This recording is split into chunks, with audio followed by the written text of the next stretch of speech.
हरे कृष्णा हरे कृष्णा। ओम नमो भगवते वासुदेवाय। ओम नमो भगवते वासुदेवाय। ओम नमो भगवते वासुदेवाय। ओम अज्ञानतिमिरान्धस्य ज्ञानाञ्जनाशलाकय चक्षुरुन्मीलितं येन तस्मै श्रीगुरवे नमः। नमो विष्णुपादाय कृष्णप्रेष्ठाय भूतले श्रीमते भक्तिवेदान्त स्वामिनिति नामिने। नमस्ते सारस्वते देवे गौरवाणी प्रचारिणे निर्विशेष शून्यवादी पाश्चात्य देशतारिणे। जय श्री कृष्ण चैतन्य प्रभु नित्यानंद श्री अद्वैत गदाधर श्रीवासादि गौर भक्त वृंद। हरे कृष्ण कृष्ण कृष्ण हरे हरे हरे राम राम राम हरे हरे। ഹരേ കൃഷ്ണ. ശ്രീ ശ്രീ രാധാ ഗോവിന്ദ് ടെമ്പിൾ ഇസ്കോൺ മാംഗ്ലൂരിന്റെ ഭക്തിരസാമൃത സിന്ധു ക്ലാസ്സിലേക്ക് എല്ലാവർക്കും സ്വാഗതം. ഹരേ കൃഷ്ണ. ഹരേ കൃഷ്ണ പ്രണാമം. ഹരേ കൃഷ്ണ പറഞ്ഞത് രണ്ടാമത്തെ അധ്യായം തുടങ്ങിയിട്ടുണ്ടായിരുന്നു അല്ലെ? ഹരേ കൃഷ്ണ. രണ്ടാമത്തെ അധ്യായം നമ്മൾ കുറച്ചെടുത്തിട്ടുണ്ടായിരുന്നു അല്ലെ? കുറച്ചെടുത്തിട്ടുണ്ടായിരുന്നു. രണ്ടാമത്തെ അധ്യായത്തിൽ നമ്മൾ എന്ത് പറഞ്ഞത്? ഫസ്റ്റ് നമ്മൾ പറഞ്ഞത് 3 തരം ഭക്തിയെ കുറിച്ചാണ് നമ്മൾ കണ്ടിട്ടുണ്ടായിരുന്നത്. 3 തരം ഭക്തി എന്ന് പറയുന്നത് അനുഷ്ഠാനത്, സാധനാ ഭക്തി, ഭാവഭക്തി, പ്രേമഭക്തി. അതല്ല രണ്ടാമത്തെ അധ്യായത്തിന്റെ പേര് ഭക്തിയുടെ പ്രാഥമിക തലങ്ങൾ, അതായത് പ്രാഥമിക ഭക്തിയുത പ്രവർത്തനങ്ങളെ കുറിച്ചാണ് ഈ രണ്ടാമത്തെ അധ്യായത്തില് നമ്മൾ കാണുന്നത്. ഭക്തിയുടെ പ്രാഥമിക പ്രവർത്തനങ്ങൾ, ഭക്തിയുടെ സേവനത്തിന്റെ ഭക്തിയുടെ പ്രാഥമിക പ്രവർത്തനങ്ങൾ, അതാണ് ഭക്തിയുടെ പ്രാഥമിക തലങ്ങൾ എന്ന് പറയുന്നത്. അതിൽ ആദ്യം നമ്മൾ പറയുന്നത് 3ആയിട്ട് രൂപഗോസ്വാമി ഈ ഭക്തിയുടെ സേവനത്തെ 3ആയിട്ട് തരംതിരിച്ചിരിക്കുന്നതാണ്. അനുഷ്ഠാനത്തില്, പരമാനന്ദത്തില്, ഭഗവാനോടുള്ള ശുദ്ധഭക്തി പ്രേമത്തിൽ, അതായത് സാധനാ ഭക്തി, ഭാവഭക്തി, പ്രേമഭക്തി, അങ്ങനെ 3ആയിട്ട് തിരിച്ചിട്ടുണ്ടെന്നുള്ളതാണ് നമ്മൾ ആദ്യം രൂപഗോസ്വാമി അതില് പറയുന്നത് അല്ലെ? അതില് സാധനാ ഭക്തി എന്ന് വെച്ചാൽ എന്താണ്? നമ്മൾ അതിനു മുന്നേ നമ്മൾ പറഞ്ഞു കേട്ടിട്ടുണ്ട്. എന്താണ് സാധനാ ഭക്തി? പറഞ്ഞിട്ടില്ലേ നമ്മള്? സാധനാ ഭക്തി എന്ന് വെച്ചാൽ എന്താണ്? അനുഷ്ഠാനം. അനുഷ്ഠാനത്തിൽ എന്ന് പറയുമ്പോ എങ്ങനെയാണ് പറയുന്നത് സാധനാ ഭക്തി? നമ്മൾ നമ്മുടെ പ്രവർത്തനങ്ങളിലൂടെ കൃഷ്ണാവബോധം ഉണ്ടാക്കിയെടുക്കുക. അതായത് സംവേദന ഇന്ദ്രിയങ്ങളെ എല്ലാം ഉപയോഗിച്ചുകൊണ്ട് കൃഷ്ണ സേവനത്തിന് ഉപയോഗിക്കുക. അതായത് നമ്മൾ നിബന്ധനകളോട് കൂടി നമ്മൾ നിയമങ്ങളൊക്കെ നമുക്കറിയാം, ഗുരു പറയുന്നത് അനുസരിച്ച് നമ്മൾ ചെയ്തു പോകുന്നത്. അതായത് നമുക്ക് വലിയ ഇൻട്രസ്റ്റ് ഒന്നും ഇല്ല, പക്ഷെ എന്താണ്, നിയമങ്ങൾ അങ്ങനെയാണ്. ഇപ്പൊ 16 മാല ജപിക്കണമെന്ന് ഗുരു പറഞ്ഞത് കൊണ്ട് നമ്മൾ ചെയ്യാണ്. കാരണം അത് ഭക്തിയിലേക്ക് മുന്നേറേണ്ടതാണ്. അപ്പൊ ഗുരു പറയുന്നതനുസരിച്ച് നമ്മൾ ചെയ്തു പോകണം. സാധന ഭക്തി അനുഷ്ഠാനത്തിലൂടെ ചെയ്യുന്നത്. അതായത് ഇപ്പൊ നിയമനിബന്ധനകൾ, ഇപ്പൊ 16 റൗണ്ട് നാമം ജപിക്കണം, നിയമങ്ങൾ പാലിക്കണം. ആ നിയമങ്ങൾ അങ്ങനെ ആയതുകൊണ്ട് നമ്മൾ എന്ത് ചെയ്യണം? അതൊക്കെ ചെയ്യാണ്. ഗുരു പറയുന്നത് അനുസരിച്ച് നമ്മൾ ചെയ്തു പോകുന്നത്. പക്ഷെ നമ്മൾ ഉള്ളിൽ നിന്ന് വരുന്നതല്ല അത്. നമ്മൾ ഉള്ളിൽ നിന്ന് അത് വരുന്നില്ല. നമ്മൾ എന്ത് ചെയ്യാണ്? ആ ഗുരു അങ്ങനെ പറഞ്ഞിട്ടുണ്ടല്ലോ, അപ്പൊ അതുകൊണ്ട് നമ്മൾ അത് ചെയ്യണ്ടേ എന്ന് വിചാരിച്ചിട്ട് നമ്മൾ ചെയ്യുന്നതാണ് എന്ത്? സാധനാ ഭക്തി എന്ന് നമ്മൾ പറയുന്നത്. അടുത്തത് ഭാവഭക്തി, അതായത് പരമാനന്ദത്തിൽ അല്ലെ? ഭാവഭക്തി എന്ന് വെച്ചിട്ടുണ്ടെങ്കിൽ നമുക്ക് എന്ത് കിട്ടാണ് അവിടെ? ആരും പറയാതെ തന്നെ നമ്മൾ അങ്ങനെ സാധനാ ഭക്തി ചെയ്ത് വരുമ്പോ നമുക്ക് എന്തായിട്ട് മാറും? പിന്നെ ആരും പറയാതെ തന്നെ നമ്മൾ അത് ചെയ്യും. ഇപ്പൊ ക്ലാസ്സിൽ കയറാനായിട്ട് നമ്മൾ ആദ്യം തന്നെ എല്ലാവരെയും വിളിച്ച് കയറ്റും. എന്തിനാണ് വിളിച്ചു കയറ്റുന്നത്? കാരണം അവർക്കത് അതിന്റെ രുചി അവർക്ക് അറിയില്ല, പക്ഷെ നമുക്കത് അറിയാം. അതുകൊണ്ട് നമ്മൾ എന്ത് ചെയ്യും? എന്തെങ്കിലുമൊക്കെ പറഞ്ഞ് നിർബന്ധിച്ച് അവരെ ക്ലാസ്സിൽ കയറ്റിയിരുത്തും. കുറച്ച് കഴിയുമ്പോൾ അവർക്ക് അതില് ആനന്ദം കിട്ടിത്തുടങ്ങും. അപ്പൊ പിന്നെന്താണ്? നമ്മൾ വിളിക്കാതെ തന്നെ അവർ കയറാൻ തുടങ്ങും അല്ലെ? ഭഗവാനെ കുറിച്ച് അറിയും തോറും അവർക്ക് അതിൽ ആനന്ദം വരുമ്പോ അവര് വിളിക്കാതെ തന്നെ കയറാൻ തുടങ്ങും. അതാണ് നമ്മൾ പറഞ്ഞ പരമാനന്ദത്തിൽ, അതായത് ഭാവഭക്തി വരുന്നത് അവിടെ. ഭാവഭക്തി എന്ന് പറയുന്നത് അതാണ്. 3ആമത്തേതാണ് പ്രേമഭക്തി.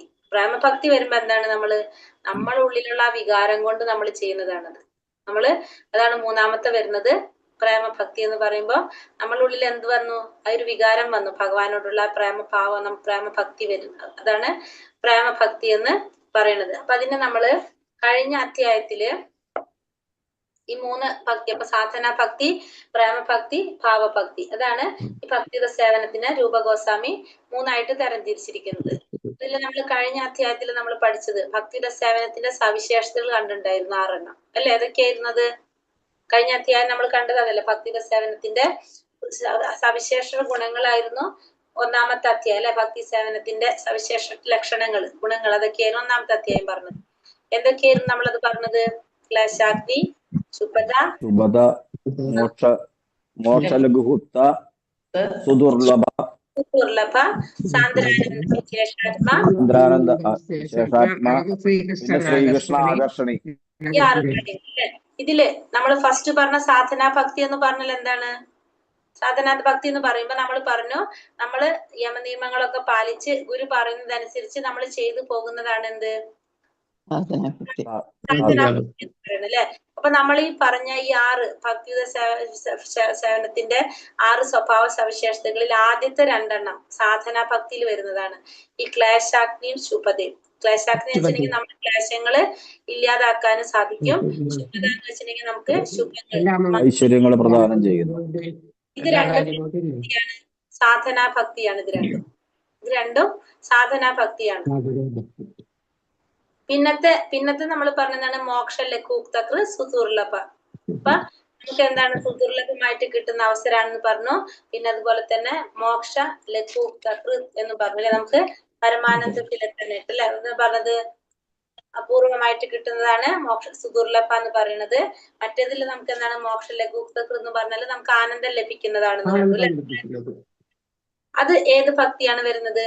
രണ്ടാമത്തത് പരമാനന്ദ, അതായത് ഭാവഭക്തിയാണ് വരുന്നത്. രണ്ടാമത്തത് ഭാവഭക്തിയിലേക്ക് വരുന്നത്. മൂന്നാമത്തതാണ് സാന്ദ്രാനന്ദ വിശേഷാത്മ ശ്രീകൃഷ്ണ ആകർഷണി അല്ലെ. അപ്പൊ ശ്രീകൃഷ്ണൻ ആകർഷിക്കുക, അത് ഏത് ഭക്തിയായിരിക്കും? അപ്പൊ പ്രേമഭക്തി അല്ലെ. പ്രേമഭക്തിയാണ് ലാസ്റ്റത്തെ 2 വരുന്നത്. പ്രേമഭക്തിയിലാണ് വരുന്നത്. അതാണ് നമ്മൾ ഇന്നലെ പറഞ്ഞതില് ഈ 3 ഭക്തിയെ കുറിച്ച് പറഞ്ഞു. സാധനാ ഭക്തി, പ്രേമഭക്തി, ഭാവഭക്തി, പ്രേമഭക്തി. ഈ ഭാവഭക്തിയും പ്രേമഭക്തിയും തമ്മിലുള്ള വ്യത്യാസം എന്താണ്? അതായത് ഒന്ന് പരമാനന്ദത്തില്, ഒന്ന് ഭഗവാനോടുള്ള പരിശുദ്ധ പ്രേമത്തില്. അങ്ങനെയാണ് നമ്മൾ പറഞ്ഞത്. ഇതിൽ പറഞ്ഞിരിക്കുന്നത് അനുഷ്ഠാനത്തില്, പരമാനന്ദത്തില്, ഭഗവാനോടുള്ള പരിശുദ്ധ പ്രേമത്തില്. അപ്പൊ നമുക്ക് അടുത്തത് നമുക്ക് ചിന്തിക്കാം, ഈ ഭാവവും പ്രേമവും തമ്മിലുള്ള വ്യത്യാസം എന്താണ്? പ്രേമഭക്തിയും ഭാവഭക്തിയും തമ്മില്. ഭാവഭക്തി എന്ന് വെച്ചാല് നമ്മൾ എന്താണ് നമ്മൾ പറഞ്ഞു, സാധനാ ഭക്തി എന്ന് വെച്ചിട്ടുണ്ടെങ്കിൽ ഗുരുവിന്റെ നിർദ്ദേശപ്രകാരം, അല്ലെങ്കിൽ നമുക്കിപ്പോ ഇഷ്ടമില്ലെങ്കിലും നമ്മൾ ആ നിയമനിബന്ധനകളൊക്കെ അനുസരിക്കേണ്ടേ എന്ന് വിചാരിച്ച് നമ്മൾ ചെയ്യുന്നത്. ആദ്യം നമ്മളെ തന്നെ നമ്മൾ നിർബന്ധിപ്പിച്ച് ചെയ്യുന്നതാണ് സാധനാ ഭക്തി. അത് ചെയ്ത് വരുമ്പോൾ നമ്മൾ എവിടേക്ക് കടക്കും? ഭാവഭക്തിയിലേക്ക് കടക്കും. അപ്പൊ നമുക്ക് ആനന്ദം നമുക്ക് പതുക്കെ നമുക്ക് കടക്കും. അതാണ് ഭാവഭക്തി. പ്രേമഭക്തി എന്ന് വെച്ചിട്ടുണ്ടെങ്കിൽ നമുക്ക് എന്താണ്? വികാരം കൊണ്ട് ചെയ്യുന്നതാണെന്ന് പറഞ്ഞു അല്ലെ. നമുക്ക് എന്താണത്? നമുക്ക് ആ ഉന്നതിയിൽ എത്തിക്കഴിഞ്ഞു. അപ്പൊ നമുക്ക് ആ വികാരം കൊണ്ട് ചെയ്യുന്നതാണ് എന്ത്? പ്രേമഭക്തി എന്ന് പറയാം. അപ്പൊ ഈ ഭാവഭക്തിയും പ്രേമഭക്തിയും തമ്മിലുള്ള വ്യത്യാസം എന്താന്ന് വെച്ചാല്, പ്രേമഭക്തി ഭാവഭക്തിയിൽ ചെയ്യുന്ന, അതായത് ഭാവഭക്തിയിൽ നമ്മൾ ചെയ്യാണ്. പക്ഷെ അവിടെ എന്തില്ല? നമുക്ക് വികാരമില്ല. നമുക്ക് ആ ഒരു വികാരം, ഭഗവാനോടുള്ള അത്രയും ഒരു ആഗ്രഹം ഉണ്ടല്ലോ, അത് നമുക്ക് വന്നിട്ടില്ല. നമ്മളെ ഒരു സാധനന്ന് മാറി നമ്മള്, പക്ഷെ പ്രേമത്തിൽ എത്തിയിട്ടില്ല. അതാണ് ഏത് ഭാവം വരുന്നത്? രണ്ടാമത്തെ ഭാവഭക്തി എന്ന് പറയുന്നത്. അതായത് പ്രേമഭക്തിക്ക് മുന്നുള്ള ഒരു അവസ്ഥ. ഇതിലേക്ക് കടക്കാനായിട്ട് നമുക്ക് ഭയങ്കര ബുദ്ധിമുട്ടാണ്. പ്രേമഭക്തിയിലേക്ക് എത്താനായിട്ട്, ഭാവഭക്തിയിൽ നിന്ന് പ്രേമഭക്തിയിലേക്ക് കടക്കാനായിട്ടും നമുക്ക് വളരെ പ്രയാസമാണ് ശരിക്കും. ഭാവത്തിൽ നിന്ന് പ്രേമത്തിലേക്ക് കടക്കാനായിട്ട്. കാരണം ആരും പറയാതെ തന്നെ നമ്മൾ ചെയ്യും അത്. പക്ഷെ എന്നാലും നമുക്കുള്ളിൽ എന്ത് വന്നിട്ടില്ല? ഭഗവാനോടുള്ള ഒരു വികാരം നമുക്ക് വന്നിട്ടുണ്ടാവില്ല. അതാണ് ഭാവഭക്തി എന്ന് പറയുന്നത്. വികാരത്തോടെ ചെയ്യുമ്പോൾ അത് പ്രേമഭക്തിയാവും. പക്ഷെ നമ്മളെല്ലാം ചെയ്യുന്നുണ്ട്, പക്ഷെ നമ്മുടെ ഉള്ളിൽ എന്ത് വരുന്നില്ല? അത് ഒരു വികാരം എന്ന് പറഞ്ഞാൽ എന്താ പറയാ? വേറെ നമുക്ക് അറിയാൻ പറ്റുന്നത് എന്തൊരു വേടാ? ഒരു ഫീല്, അതായത് നമ്മള് അറിഞ്ഞില്ലേ, ആ ഫീല് നമുക്ക് വരുന്നില്ല. നമ്മൾ ചെയ്യുന്നെങ്കിലും ഫീല് നമുക്ക് വരുന്നില്ല. അതാണ് നമുക്ക് എന്ത് പറയുന്നത്? ഭാവഭക്തി എന്ന് പറയാനായിട്ട് സാധിക്കുന്നത്. അപ്പൊ ഇത് രണ്ടും തമ്മിലുള്ള വ്യത്യാസം മനസ്സിലായോ? ഒന്നാമത്തത് നമ്മളത് ചെയ്യുന്നുണ്ട്, പക്ഷെ നമ്മളെ ഉള്ളിൽ നിന്ന് ആ ഒരു ഫീല് വരുന്നുണ്ടാവില്ല.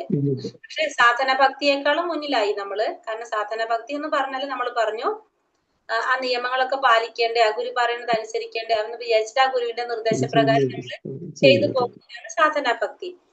അത് ചെയ്ത് വരുമ്പോഴാണ് നമുക്ക് എവിടേക്ക് എത്തുന്നത്? നമ്മള് രണ്ടാമത്തെ ഭാവഭക്തിയിലേക്ക് എത്തുന്നത്. എപ്പോഴും നമ്മളുള്ളിൽ, അപ്പൊ നമ്മൾ എന്താണ്? നമ്മള് ആരും പറയാതെ തന്നെ നമ്മൾ ചെയ്യും. പക്ഷെ എങ്കിലും നമുക്ക് എന്ത് വരുന്നില്ല? ആ ഒരു ഫീല് നമുക്ക് കിട്ടുന്നില്ല. അത് കഴിഞ്ഞിട്ട് മൂന്നാമത്തതാണ് എന്ത്? പ്രേമഭക്തി. പ്രേമഭക്തിയിൽ എത്തിക്കഴിയുമ്പോ നമുക്ക് എന്താണ്, ആ ഫീല് നമുക്ക് വരും, ഭഗവാനോടുള്ള ഒരു വികാരം നമുക്ക് വരും, ആ പ്രേമഭാവം നമുക്ക് വരും. അങ്ങനെ ചെയ്യുന്നതാണ് പ്രേമഭക്തി. പക്ഷെ ഒരു പ്രോബ്ലം വരുന്നത്, ഈ ഭാവഭക്തിയിൽ നിന്ന് പ്രേമഭക്തിയിലേക്ക് കടക്കാനായിട്ട് കുറേ സമയം നമ്മൾ എടുക്കും. ഭാവഭക്തിയിൽ നിന്ന് പ്രേമഭക്തിയിലേക്ക് കടക്കാനായിട്ട്. കാരണം നമ്മള് എന്തെങ്കിലും അപരാധങ്ങളൊക്കെ ചെയ്തു പോയി കഴിഞ്ഞാല്, നമ്മള് എന്തെങ്കിലും അപരാധങ്ങൾ ചെയ്തു പോയിഞ്ഞാൽ നമുക്ക് എവിടേക്ക് കടക്കാൻ പറ്റില്ല? ഈ പ്രേമഭക്തിയിലേക്ക് കടക്കാൻ സാധിക്കില്ല. അതിൽ ഏറ്റവും പ്രധാനപ്പെട്ടത് പറയുന്നത് വൈഷ്ണവ അപരാധമാണ്. നമ്മള് ഉപദേശാമൃതത്തിൽ പഠിക്കുന്നില്ലേ, വൈഷ്ണവരെ എത്തിക്കാനായിട്ട് പാടില്ല എന്നുള്ളത്. നമ്മൾ ഉപദേശാമൃതത്തില് ഒരു ശ്ലോകം നമ്മൾ കാണുന്നുണ്ട് അല്ലെ. അവരുടെ ശരീരത്തിന് നമുക്ക് കാണുന്ന വൈകല്യങ്ങൾ നമുക്ക് കണ്ടാലും നമ്മൾ അവരെന്തായിട്ട് കാണും? അവര് ശുദ്ധ ഭക്തന്മാരാണ്. അത് നമ്മൾ കാണാനായിട്ട് പാടില്ല. കാരണം ഗംഗാനദിയിലെ വെള്ളം, ഗംഗാനദി മഴ സമയത്ത് ചെളി നിറഞ്ഞതാണെങ്കിലും കാഴ്ചയിൽ നമുക്ക് അങ്ങനെയാണെങ്കിൽ അതിന്റെ പരിശുദ്ധത നഷ്ടപ്പെടുന്നില്ല എന്നുള്ളത് നമ്മൾ പഠിക്കുന്നുണ്ട്.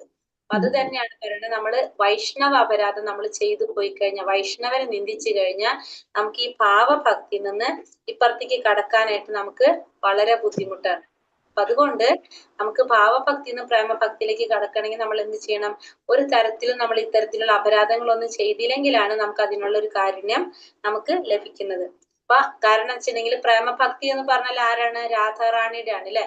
ആ രാധാറാണി നമ്മുടെ വിട്ടുപോകാണ് ചെയ്യുന്നത്. അപ്പൊ പ്രേമഭക്തിയിലേക്ക് നമുക്ക് കടക്കാൻ സാധിക്കാതെ വരുന്ന വെച്ചാല് നമ്മൾ കണ്ടിട്ടുണ്ടാവും, കുറേ ചിലവര് ഭക്തിയിൽ കുറേ മുന്നേറി പോയിട്ടുണ്ടാവും, കുറെ നന്നായിട്ട് നാമം ജപിച്ച് എല്ലാ കാര്യങ്ങളും കറക്റ്റ് ആയിട്ട് ചെയ്തു പോയിട്ട് പെട്ടെന്ന് ഒരു ദിവസം അവർ നിർത്തും ചിലപ്പോ, അല്ലെങ്കിൽ പതുക്കെ പതുക്കെ അവർ അതിൽ താല്പര്യം ഇല്ലാതെ പോകും. അതെന്താ സംഭവിക്കുന്നതെന്ന് വെച്ചിട്ടുണ്ടെങ്കിൽ ഇത്തരത്തിലുള്ള അപരാധങ്ങളാണ്. അതായത് നമുക്ക് ഏത് സമയത്തും നമ്മളെ മായ പിടിക്കാം. നമ്മൾ മനസ്സിലാക്കേണ്ട ഒരു കാര്യം അതാണ്, നമ്മൾ എത്ര നമ്മൾ മുന്നിലേക്ക് പോയിക്കൊണ്ടിരിക്കുമ്പോഴും നമ്മളെ പിന്നാലെ ആരുണ്ട്? മായയുണ്ട്. അപ്പൊ നമ്മളെപ്പോഴും ഭഗവാനെ കുറിച്ച് മാത്രം ചിന്തിച്ചു കൊണ്ടിരിക്കുകയാണെങ്കിൽ മായയ്ക്ക് അവിടെ ഗ്യാപ്പ് കിട്ടില്ല നമ്മളെ പിടിക്കാനായിട്ട്. അതുകൊണ്ട് നമ്മൾ ഭഗവാനെ എപ്പോഴും എന്താ പറയാ, ഓർക്കുക, അതായത് മറക്കാതിരിക്കുക. ഓർക്കുകയും വേണം, മറക്കാതിരിക്കുകയും വേണം. അങ്ങനെയാണ് ഇതിൽ പറയുന്നത്. എപ്പോഴും അങ്ങനെ നമ്മൾ ഭഗവാനെ ഓർക്കുക, മറക്കാതിരിക്കുക. അപ്പൊ അങ്ങനെ ചെയ്തു പോകുമ്പോ നമുക്ക് എന്ത് സാധിക്കും? നമ്മളെ മായയ്ക്ക് പിടിക്കാൻ സാധിക്കില്ല. അല്ലെങ്കിൽ നമുക്ക് ഏത് സമയത്തും നമുക്ക് എന്ത് സംഭവിക്കാം? വീഴ്ച സംഭവിക്കാം. അപ്പൊ അതിന് മെയിൻ ആയിട്ടുള്ള ഒരു കാരണം നമ്മുടെ വൈഷ്ണവ അപരാധം, നമ്മൾ അറിഞ്ഞോ അറിയാതെ ചെയ്യുന്ന വൈഷ്ണവ അപരാധങ്ങൾ, അതാണ് ഇതിന് മെയിൻ ആയിട്ട് സംഭവിക്കുന്നത്. ഈ ഭാവത്തിൽ നിന്ന് നമുക്ക് പ്രേമത്തിലേക്ക് കടക്കാനായിട്ട് പ്രയാസം വരാണ് ചെയ്യുന്നത്. ഇതില് ഈ അപരാധം കൊണ്ട്. അപ്പൊ നമ്മള് രാധാറാണി നമ്മളെ വിട്ടുപോകുന്ന പറയുന്നത് ഇങ്ങനെ അപരാധങ്ങൾ വന്നു കഴിഞ്ഞാൽ. അപ്പൊ അതിന്റെ തോത് എത്രത്തോളാണ് അതിന്റെ തോതുള്ളത്, അതനുസരിച്ച് നമുക്ക് സമയങ്ങൾ എടുക്കും നമ്മൾ ഇതിൽ നിന്ന് ഇപ്പുറത്തേക്ക് കടക്കാനായിട്ട്. മനസ്സിലായോ ഞാൻ പറഞ്ഞത്? അപ്പൊ നമ്മൾ ഇതേപോലെ തന്നെ ഇപ്പൊ നമ്മൾ ഈ ഭക്തിയിലേക്ക് വരുമ്പോ നമുക്ക് ഇതേപോലെ തന്നെ അറിയാം, ഏതോ ഒരു വൈഷ്ണവന്റെ കൃപ കൊണ്ടായിരിക്കണം നമുക്ക് എന്ത് സാധിക്കുന്നത്? ഈ ഒരു ക്ലാസ് നമുക്ക് അറ്റൻഡ് ചെയ്യാൻ സാധിക്കുന്നത്. അതായത് ആ വൈഷ്ണവൻ എന്ന് പറയുന്ന ശുദ്ധഭക്തനാകണം എന്നില്ല. ഇപ്പൊ നമ്മൾ ക്ലാസ് ഇപ്പൊ നമ്മൾ തന്നെ നമ്മളെ ക്ലാസ്സിന്റെ ലിങ്ക്, ഭഗവത്ഗീത ക്ലാസ്സിന്റെ ലിങ്ക് നമ്മൾ ഒരാൾക്ക് അയച്ചു കൊടുത്തു. ഭക്തിയെ കുറിച്ചൊന്നും അറിയാത്തൊരു വ്യക്തിക്ക് ഇപ്പൊ നമ്മൾ അയച്ചു കൊടുത്തു കഴിഞ്ഞാൽ നമ്മൾ ആരാണ്? നമ്മൾ വൈഷ്ണവരാണ് അല്ലെ. നമ്മൾ ഭഗവാനെ കുറിച്ച് അറിയുന്നവരാണ്, ശ്രമിക്കുന്നവരാണ്, നമ്മളിപ്പോ നാമം ജപിക്കുന്നവരാണ്, ഇതൊക്കെ നമ്മൾ ചെയ്യുന്നവരാണ്. അപ്പൊ നമ്മള് പക്ഷെ ആചാര്യന്മാരല്ല, നമ്മൾ ശുദ്ധ ഭക്തന്മാരല്ല നമ്മള്. പക്ഷെ നമ്മൾ ആ ലിങ്ക് അവർക്ക് അയച്ചു കൊടുത്തു, അവർ ആ ക്ലാസ്സിൽ കയറി. അങ്ങനെയാണ് അവർ വരുന്നത്, ക്ലാസ്സിൽ വരുന്നത്. അപ്പോ ഇത് നമ്മൾ പറയാ എന്താണ്, നമ്മള് എങ്ങനെയുള്ളവരാണ്? അപ്പൊ നമ്മൾ ശുദ്ധ ഭക്തന്മാരല്ല, പക്ഷെ ഇങ്ങനെ ആരുടെങ്കിലും ഒരു കൃപ കൊണ്ടാണ് നമുക്ക് ഭഗവാനെ കുറിച്ച് അറിയാൻ അവസരം കിട്ടുന്നത്. അവർക്ക് വലിയൊരു റോള് നമ്മളിലുണ്ട് എന്നാണ് പറഞ്ഞത്. അത് പറഞ്ഞു വരുന്നത് അതാണ്. ഇപ്പൊ അവരുടെ ഒരു കൃപ കൊണ്ടാണ് നമുക്ക് എന്ത് സാധിച്ചത്? ഒരു സൂമിന്റെ ലിങ്ക് ആയിരിക്കാം, അല്ലെങ്കിൽ ഒരു നമ്മൾ പറഞ്ഞ ഒരു അഡ്വർടൈസ്മെന്റ് ആയിരിക്കാം. അത് അവർക്ക് കൊടുക്കുന്നത് നമ്മളത് അയച്ചു കൊടുക്കുമ്പോഴാണ് അവർക്കത് സാധിക്കുക. അതായത് ഇപ്പൊ നമുക്കും ഇതേപോലെ ഒരു ലിങ്ക് കിട്ടിയിട്ടാണ് നമ്മൾ ഈ ക്ലാസ്സിൽ വന്നത് അല്ലെ. ഒരു വൈഷ്ണവന്റെ കാരുണ്യം കൊണ്ടാണ് എന്ത് മനസ്സിലാക്കാൻ സാധിക്കുന്നത്? നമുക്ക് ഭഗവാനെ കുറിച്ചാണ് നമ്മൾ അറിയുന്നത്. അതുവരെ നമ്മൾ അറിഞ്ഞില്ല. പക്ഷെ ഭഗവാനെ കുറിച്ച് അറിയാനായിട്ട് ഒരു അവസരം നമുക്ക് തന്നിരിക്കുന്ന വൈഷ്ണവനെ നമ്മൾ എപ്പോഴും എന്ത് ചെയ്തിരിക്കണം? നമ്മൾ ഉള്ളിൽ നമ്മൾ അവർക്ക് ഒരു റെസ്പെക്ട് നമ്മൾ കൊടുത്തിരിക്കണം എപ്പോഴും. ഇത് ആരാകാം, ചിലപ്പോ നമ്മളെക്കാളും ചെറിയൊരു കൊച്ചായിരിക്കാം ചിലപ്പോ. കാരണം ലിങ്ക് കണ്ടപ്പോ ഗ്രൂപ്പുകൾ ഉണ്ടാവും ഇട്ടായിരുന്നു. പക്ഷെ നമുക്ക് കാരണം വെച്ചിട്ടുണ്ടെങ്കിൽ അവര് ചിലപ്പോ ഇതിലൊന്നും ഉണ്ടാവണം എന്നില്ല. പക്ഷെ നമ്മളിത് ചെയ്തു പോകുമ്പോ അതിന്റെ 1% ആർക്കും അതിന്റെ ഗുണം കിട്ടാണ്, അതിന്റെ ഫലം അവർക്കും അനുഭവിക്കാനായിട്ട് സാധിക്കും. അതുകൊണ്ട് നമ്മൾ എന്ത് ചെയ്യുക, അതേപോലെ തന്നെ ഇപ്പൊ നമ്മളും ഈ പറഞ്ഞ പോലെ തന്നെ ഇത് അവർക്ക് അയച്ചു കൊടുക്കുക. ആർക്കായാലും നമ്മൾ അയച്ചു കൊടുത്ത് അവരെ നമുക്കതിലേക്ക് കൊണ്ടുവരാൻ സാധിച്ചു കഴിഞ്ഞാൽ അത് നമ്മൾ ചെയ്യുന്ന വലിയൊരു കർമ്മമാണ് നമ്മൾ ആ ചെയ്യുന്നത്. അപ്പോ നമ്മൾ ഈ പറഞ്ഞത് പിന്നെ നമ്മളെ മുൻജന്മത്തിൽ നമ്മൾ ചെയ്ത പ്രവർത്തികൾ, ഈ രണ്ട് കാരണം കൊണ്ടാണ് നമുക്ക് ഭഗവാനെ കുറിച്ച് പറയാനായിട്ടും അറിയാനായിട്ടുള്ള അവസരങ്ങൾ നമുക്ക് കിട്ടണം. അപ്പൊ ഇതിൽ മെയിൻ ആയിട്ട് നമ്മൾ പറയുന്ന ഭക്തിയുടെ സേവനത്തിന്റെ പ്രവർത്തനങ്ങൾ പ്രാഥമിക തലത്തിൽ പറയുന്നത് 3 തരം ഭക്തിയെ കുറിച്ചാണ് നമ്മൾ ഇതിൽ പറയുന്നത്. ഒന്ന് സാധനാ ഭക്തി, ഭാവഭക്തി, പ്രേമഭക്തി. സാധനാ ഭക്തി തന്നെ 2 തരത്തിൽ നമുക്ക് പറയാനുണ്ട് അല്ലെ. 2 തരം സാധനാ ഭക്തിക്ക് 2 വിഭാഗം ഉണ്ട്. ഏതൊക്കെയാണ്? നൈഷ്ഠിക ഭക്തി, നൈസർഗിക ഭക്തി. അതായത് വൈദി സാധനാ ഭക്തി, പിന്നെ വന്നിട്ട് രാഗാനുഗ ഭക്തി. അതാണ് നമ്മൾ ഇതിൽ പറഞ്ഞിരിക്കുന്ന നൈഷ്ഠിക ഭക്തി, നൈസർഗിക ഭക്തി അല്ലെ. അതായത് വൈദി സാധനാ ഭക്തി, പിന്നെ വന്നിട്ട് രാഗാനുഗ ഭക്തി എന്ന് പറയും. ഈ വൈദി സാധന ഭക്തി എന്ന് പറഞ്ഞാൽ എന്താണ്? നമ്മൾ ഈ പറഞ്ഞ സാധന ഭക്തി അത് തന്നെയാണ് വൈദി സാധന ഭക്തി എന്ന് പറയുന്നത്.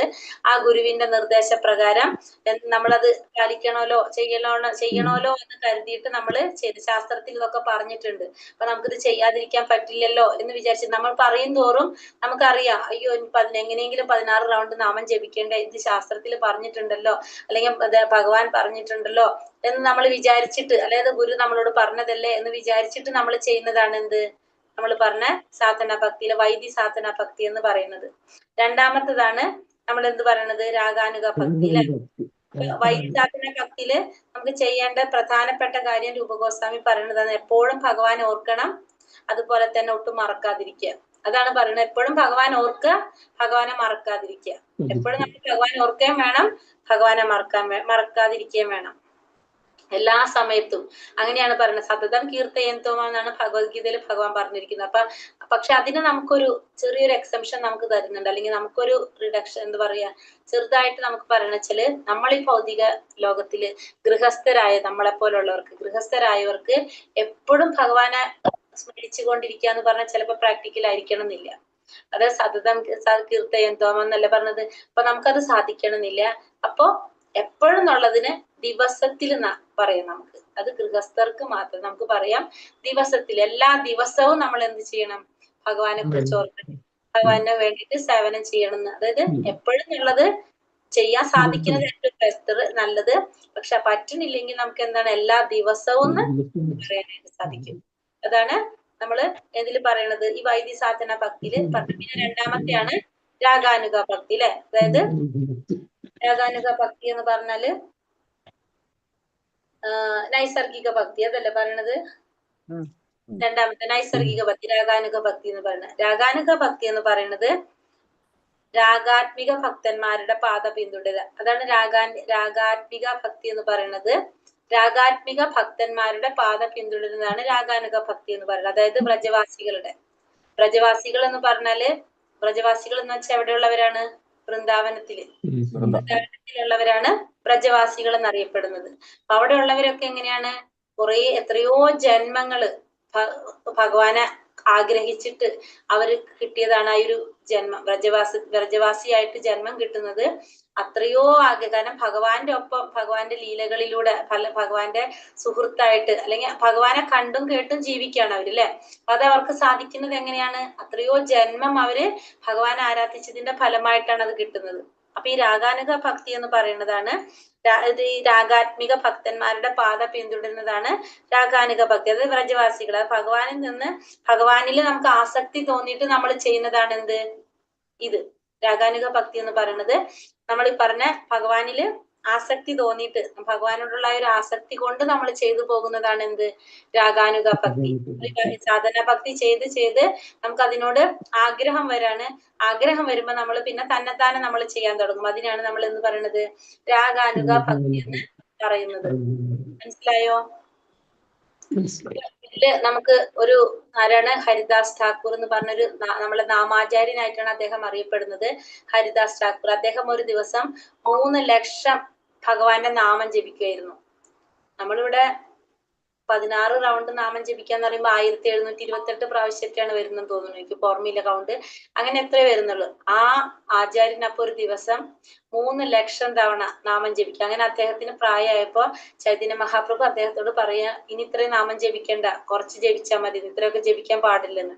അപ്പൊ അദ്ദേഹം പറഞ്ഞാല് ഭഗവാന്റെ നാമം ഇരിക്കാൻ പറ്റില്ല. അത്രയും എന്തിൽ വന്നു, ആ ഭഗവാനോടുള്ള ഒരു ആസക്തി, ആ ഭാവത്തിലേക്ക് വന്നു. അതുകൊണ്ടാണ് അങ്ങനെ പറയുന്നത് അല്ലെ. കാരണം നമുക്ക് സാധിക്കാതെ പോലും അദ്ദേഹത്തിന് എന്താണ് ഇത് കഴിഞ്ഞിട്ടേ വേറെ ഉള്ളൂ എന്നുള്ളത് പറയാം നമുക്ക്. അങ്ങനെ ആചാര്യനാണ് അത്.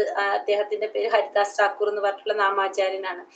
ബ്രഹ്മാവിന്റെ അവതാരമാണെന്നും പറയുന്നുണ്ട്. കാരണം 1 ലക്ഷം 3 ലക്ഷം ഒരു ദിവസം 3 ലക്ഷം തവണ നാമം ജപിക്കാന്ന് പറയുമ്പോ ഏകദേശം ഒരു എത്ര വരും, 116 എത്ര വരെ, ഒരു 190 എടുത്ത് നോക്കാം, ഇൻറ്റു 16. 190 പോരല്ലേ? ഹരേ കൃഷ്ണ, മിനിറ്റ്.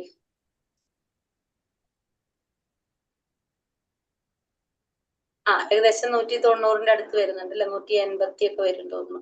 അപ്പൊ അത്രയും തവണ 16 റൗണ്ട് നമ്മള് നാമം ജപിക്കുക. അതായത് 16 മാല ജപിക്കണമെങ്കിൽ തന്നെ നമുക്ക് 2 മണിക്കൂർ വേണം. 16 മാല ജപിക്കണമെങ്കിൽ തന്നെ. ഇത്രയും ജപിക്കണമെങ്കിൽ എത്ര സമയം വേണം അല്ലെ. അപ്പൊ അത് ബ്രഹ്മാവിന്റെ അവതാരമാണെന്ന് പറയുന്നത്. കാരണം ചിലവർ ചോദിക്കും ചിലപ്പോ, ഇപ്പൊ നമുക്ക് ബ്രഹ്മാവിന് എങ്ങനെയാണ്, എത്ര മുഖമുണ്ട് ബ്രഹ്മാവിന്?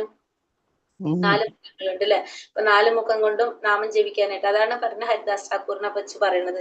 കാരണം അത് ഭക്തിയുള്ളവർക്ക് ഇതൊക്കെ മനസ്സിലാക്കാൻ സാധിക്കുള്ളൂ, അല്ലാത്തവർക്ക് അത് പറഞ്ഞാലും നമുക്കത് മനസ്സിലാക്കാനായിട്ട് സാധിക്കും. ഇതൊക്കെ നമ്മൾ ഉയർന്ന ക്ലാസ്സുകൾ വരുമ്പോൾ നമുക്ക് പഠിക്കാനുണ്ട്, അത് മനസ്സിലാക്കാനുണ്ട്.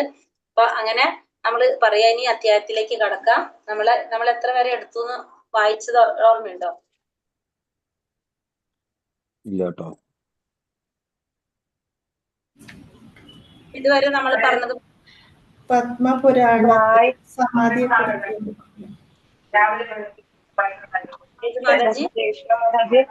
വായിച്ചത് അവിടെ നിന്ന് വരെ വായിച്ചു. ശ്രീല രൂപഗോപസ്വാമി വൈദ്യ 30ാമത്തെ പേജിന്റെ ഫസ്റ്റ് ലൈൻ വായിച്ചു. വൈദ്യഭക്തി വരെ വായിച്ചല്ലേ?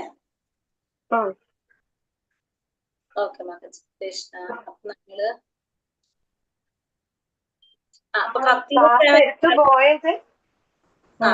ക്ലാസ് എടുത്ത് കുറെ ഇന്ന് വരെ വന്നായിരുന്നു മാതാജി.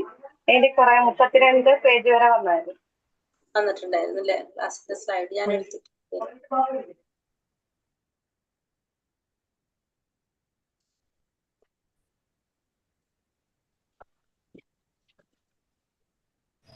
അറ്റൻഡൻസ് ലിങ്ക് വന്നു.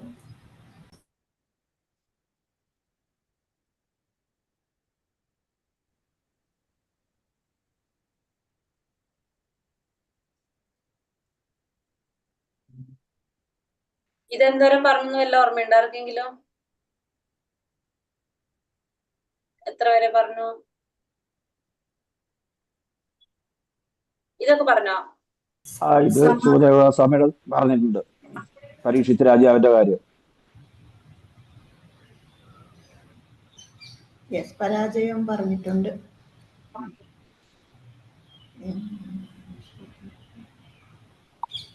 ഇതും പറഞ്ഞിട്ടുണ്ട്.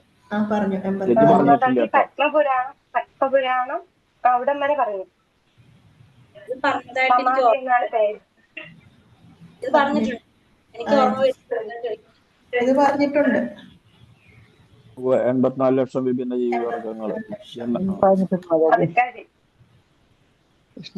കൃഷ്ണാവബോധം ആദ്യ രൂപത്തിൽ പറഞ്ഞു. കഴിഞ്ഞു. സമാധി എന്ന് പറയുന്നത്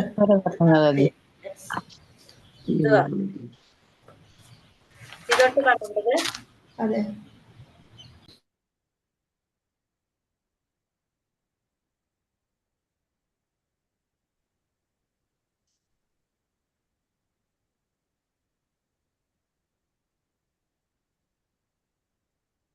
പത്മപുരാണത്തില് ഇതേ കാര്യം ഉപദേശിക്കുന്നത്. സദാ വിഷ്ണുവിനെ സ്മരിക്കണമെന്നാണ് അവിടെ പറയുന്നത്. ധ്യാനത്തെ കുറിച്ച് അല്ലെ പത്മപുരാണം നിർദ്ദേശിക്കുന്നത്. സമാധി എന്ന് പറഞ്ഞു. ഓക്കെ, ഇനി അടുത്തത്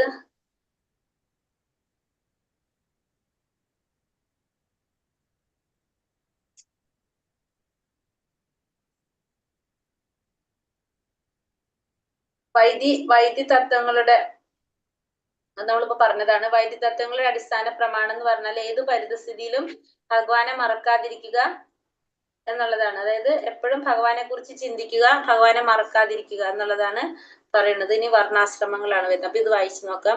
ചതുർബാഹുവായ വിഷ്ണു രൂപത്തിലോ ദ്വിബാഹുവായ കൃഷ്ണ രൂപത്തിലോ ഏതിൽ മനസ്സ് കേന്ദ്രീകരിച്ചാലും സമം തന്നെ. പത്മപുരാണം പറയുന്നു, ഏതെങ്കിലും വിധത്തിൽ സദാ വിഷ്ണുവിനെ കുറിച്ച് ചിന്തിക്കുക, ഒരിക്കലും ഒരു പരിതസ്ഥിതിയിലും അദ്ദേഹത്തെ മറക്കാതിരിക്കുക. യഥാർത്ഥത്തിൽ എല്ലാ വൈദ്യ തത്വങ്ങളുടെയും അടിസ്ഥാന പ്രമാണം ഇത് മാത്രമാണ്. അപ്പൊ നമ്മൾ എന്ത് ചെയ്യണം? ഏതൊരു പരിതസ്ഥിതിയിലും അദ്ദേഹത്തെ മറക്കാതിരിക്കുക, അദ്ദേഹത്തെ കുറിച്ച് ചിന്തിക്കുക, ഭഗവാനെ കുറിച്ച് ചിന്തിക്കുക. യഥാർത്ഥത്തിൽ എല്ലാ വൈദ്യ തത്വങ്ങളുടെയും അടിസ്ഥാന പ്രമാണം ഇത് മാത്രമാണ്. കാരണം മേലാധികാരിയിൽ നിന്ന് ഒരു കൽപ്പന ഉണ്ടാകുമ്പോൾ തീർച്ചയായും ഒപ്പം തന്നെ ഒരു നിരോധനവും ഉണ്ടായിരിക്കും. കൃഷ്ണനെ സ്മരിക്കുക എന്നതാണ് കൽപ്പന എങ്കിൽ ഒരിക്കലും അദ്ദേഹത്തെ മറക്കരുത് എന്നതായിരിക്കും നിരോധനം. ഈ കൽപ്പനയുടെയും നിരോധനത്തിനും പരിധിക്കുള്ളിൽ വൈദ്യ തത്വങ്ങൾ പൂർണ്ണമാകുന്നു. അപ്പൊ നമ്മള് എന്താണ് എപ്പോഴും ഭഗവാനെ നമ്മൾ എന്ത് ചെയ്തുകൊണ്ടിരിക്കണം? ഭഗവാനെ സ്മരിച്ചുകൊണ്ടിരിക്കണം, ഒരിക്കലും അദ്ദേഹത്തെ മറക്കരുത് എന്നുള്ളതാണ് രൂപഗോസ്വാമി നമുക്ക് ഇതിൽ തരുന്ന നിർദ്ദേശം. എല്ലാ വർണ്ണങ്ങൾക്കും ആശ്രമങ്ങൾക്കും ഈ വൈദ്യ തത്വം ബാധകമാണ്. ജാതിക്കും തൊഴിലിനും ഈ തത്വങ്ങൾക്കുള്ളിൽ ഒതുങ്ങിയേ പറ്റൂ. അപ്പൊ എല്ലാ വർണ്ണാശ്രമങ്ങൾക്കൊക്കെ ഇത് ബാധകമാണ് ഈ തത്വം. എന്താണ് തത്വം? എപ്പോഴും ഭഗവാനെ ഓർക്കണം, മറക്കരുത്. ബ്രാഹ്മണർ ബുദ്ധിമത് വിഭാഗം, ക്ഷത്രിയർ യോദ്ധാക്കളും രാജ്യം ഭരിക്കുന്നവരും, വൈശ്യർ കൃഷിയും വ്യവസായം നടത്തുന്നവർ, ശൂദ്രർ സേവകന്മാരും കൂലിക്കാരും എന്നിവയാണ് 4 വർണ്ണങ്ങൾ. അതുപോലെ 4 ആശ്രമങ്ങളുണ്ട്. ബ്രഹ്മചര്യം വിദ്യാർത്ഥി ജീവിതം, ഗാർഹ്യസ്ഥം വാനപ്രസ്ഥം വിശ്രമ ജീവിതം, സന്യാസം സർവസംഘ പരിത്യാഗികൾ. വൈദ്യ ആചരിക്കേണ്ടത് ബ്രഹ്മചാരി മാത്രമല്ല, അത് 4 വർണ്ണത്തിനും ബാധകമാണ്. തുടക്കക്കാരൻ ബ്രഹ്മചാരിയാണോ, വളരെയധികം പുരോഗമിച്ചവൻ സന്യാസിയാണെന്നത് പ്രശ്നമില്ല. നിരന്തരം ഭഗവാനെ സ്മരിക്കുക, ഒരിക്കലും അദ്ദേഹത്തെ മറക്കാതിരിക്കുക എന്ന തത്വം എല്ലാവരും അനുസരിക്കുക തന്നെ വേണം. അപ്പോ ഇതിലും നമ്മൾ എന്താണ് നമ്മൾ പറയുന്നത്? ബ്രഹ്മചാരി ആയാലും തുടക്കക്കാരൻ ബ്രഹ്മചാരിയാണോ സന്യാസിയാണോ, വളരെയധികം പുരോഗമിച്ച സന്യാസിയാണോ എന്നതല്ല വിഷയം. ഇവിടെ എന്താണ് വരുന്നത്? നിരന്തരം ഭഗവാനെ സ്മരിക്കുക, ഒരിക്കലും അദ്ദേഹത്തെ മറക്കാതിരിക്കുക എന്ന തത്വം എല്ലാവരും അനുസരിക്കണം എന്നുള്ളതാണ് ഇവിടെ പറയുന്നത്.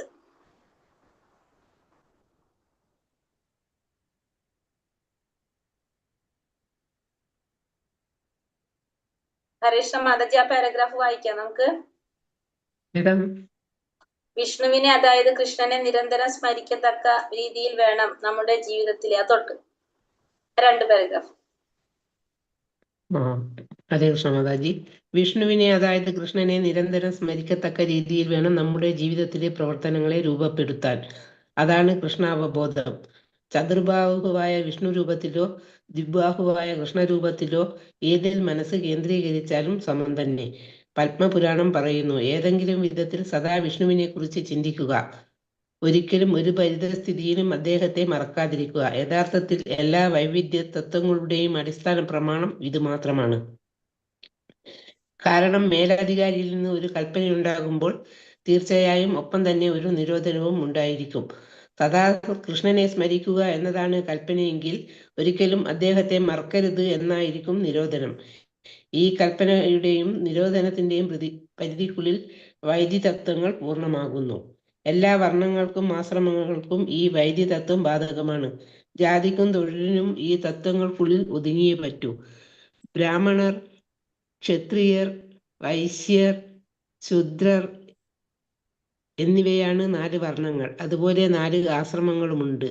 ബ്രഹ്മചര്യം, ഗാർഹ്യം, വാനപ്രസ്ഥം, സന്യാസം. വൈദ്യ തത്വങ്ങൾ ആചരിക്കേണ്ടത് ബ്രഹ്മചാരി മാത്രമല്ല, അത് 4 വർണ്ണത്തിനും ബാധകമാണ്. തുടക്കക്കാരൻ ബ്രഹ്മചാരിയാണോ, വളരെയധികം പുരോഗമിച്ചവൻ സന്യാസിയാണോ എന്നത് പ്രശ്നമല്ല. നിരന്തരം ഭഗവാനെ സ്മരിക്കുക, ഒരിക്കലും അദ്ദേഹത്തെ മറക്കാതിരിക്കുക എന്ന തത്വം എല്ലാവരും അനുസരിക്കുക തന്നെ വേണം.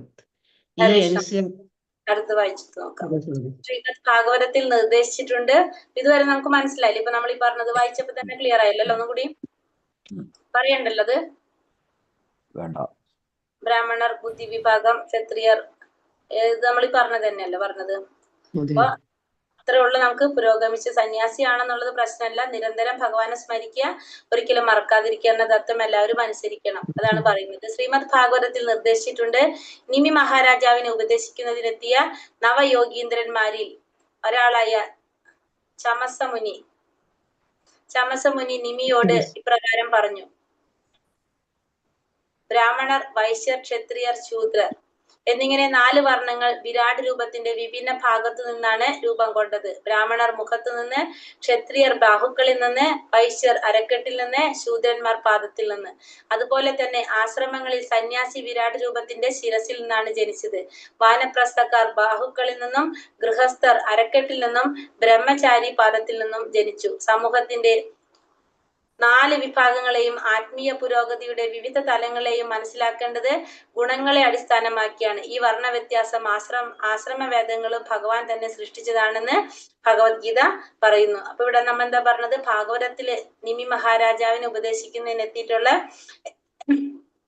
നവയോഗീന്ദ്രന്മാരിൽ ഒരാളായിട്ടുള്ള ചമസമുനി നിമി മഹാരാജാവിനോട് പറയുന്നതാണ്. 11ാം സ്കന്ധത്തില് 5ാം അധ്യായം 2-3 ശ്ലോകങ്ങളിലായിട്ടാണ് ഇത് പറഞ്ഞിരിക്കുന്നത്. ഭാഗവതം 11ാം സ്കന്ധം 5ാമത്തെ അധ്യായം 2-3 ശ്ലോകങ്ങളിലാണ് ഇത് പറഞ്ഞിരിക്കുന്നത്. എന്താ പറയുന്നത്? ബ്രാഹ്മണർ, വൈശ്യർ, ക്ഷത്രിയർ, ശൂദ്രർ, ഈ 4 വിഭാഗങ്ങൾ, 4 വർണ്ണങ്ങള് വിരാട് രൂപത്തിന്റെ വിഭിന്ന ഭാഗങ്ങളിൽ നിന്നാണ് രൂപം കൊണ്ടത്. അപ്പൊ ബ്രാഹ്മണർ എങ്ങനെയാണ്? ഭഗവാന്റെ മുഖത്തു നിന്നും, ക്ഷത്രിയര് ബാഹുക്കളിൽ നിന്നും, വൈശ്യർ അരക്കെട്ടിൽ നിന്നും, ശൂദ്രന്മാർ പാദത്തിൽ നിന്നാണ് രൂപം കൊണ്ടത്. അതുപോലെ തന്നെ ആശ്രമങ്ങൾ, 4 ആശ്രമങ്ങള്, ആ 4 ആശ്രമങ്ങള് സന്യാസി വിരാട് രൂപത്തിന്റെ ശിരസിൽ നിന്നും, വാനപ്രസ്ഥകാരൻ ബാഹുക്കളിൽ നിന്നും, ഗൃഹസ്ഥർ അരക്കെട്ടിൽ നിന്നും, ബ്രഹ്മചാരി പാദത്തിൽ നിന്നുമാണ് ജനിച്ചത് എന്ന് പറയാം. അപ്പൊ ആത്മീയ പുരോഗതിയുടെ വിവിധ തലങ്ങളിൽ നമ്മള് സമൂഹത്തിന് 4 വിഭാഗങ്ങളെ കുറിച്ച്, ഇതിനെ കുറിച്ചൊക്കെ നമ്മൾ മനസ്സിലാക്കേണ്ടതാണ്. ഇതൊക്കെ നടത്തിയിരിക്കുന്നത് എന്താണ്?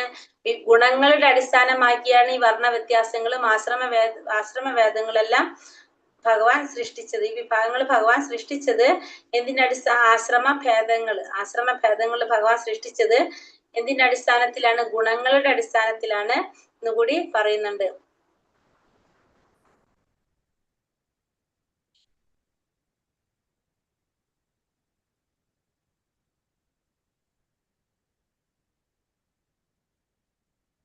ഭഗവത്ഗീത പറയുന്നു. അപ്പൊ അവർക്കൊക്കെ അടിസ്ഥാനം വ്യക്തികളുടെ ഗുണവുമാണ്.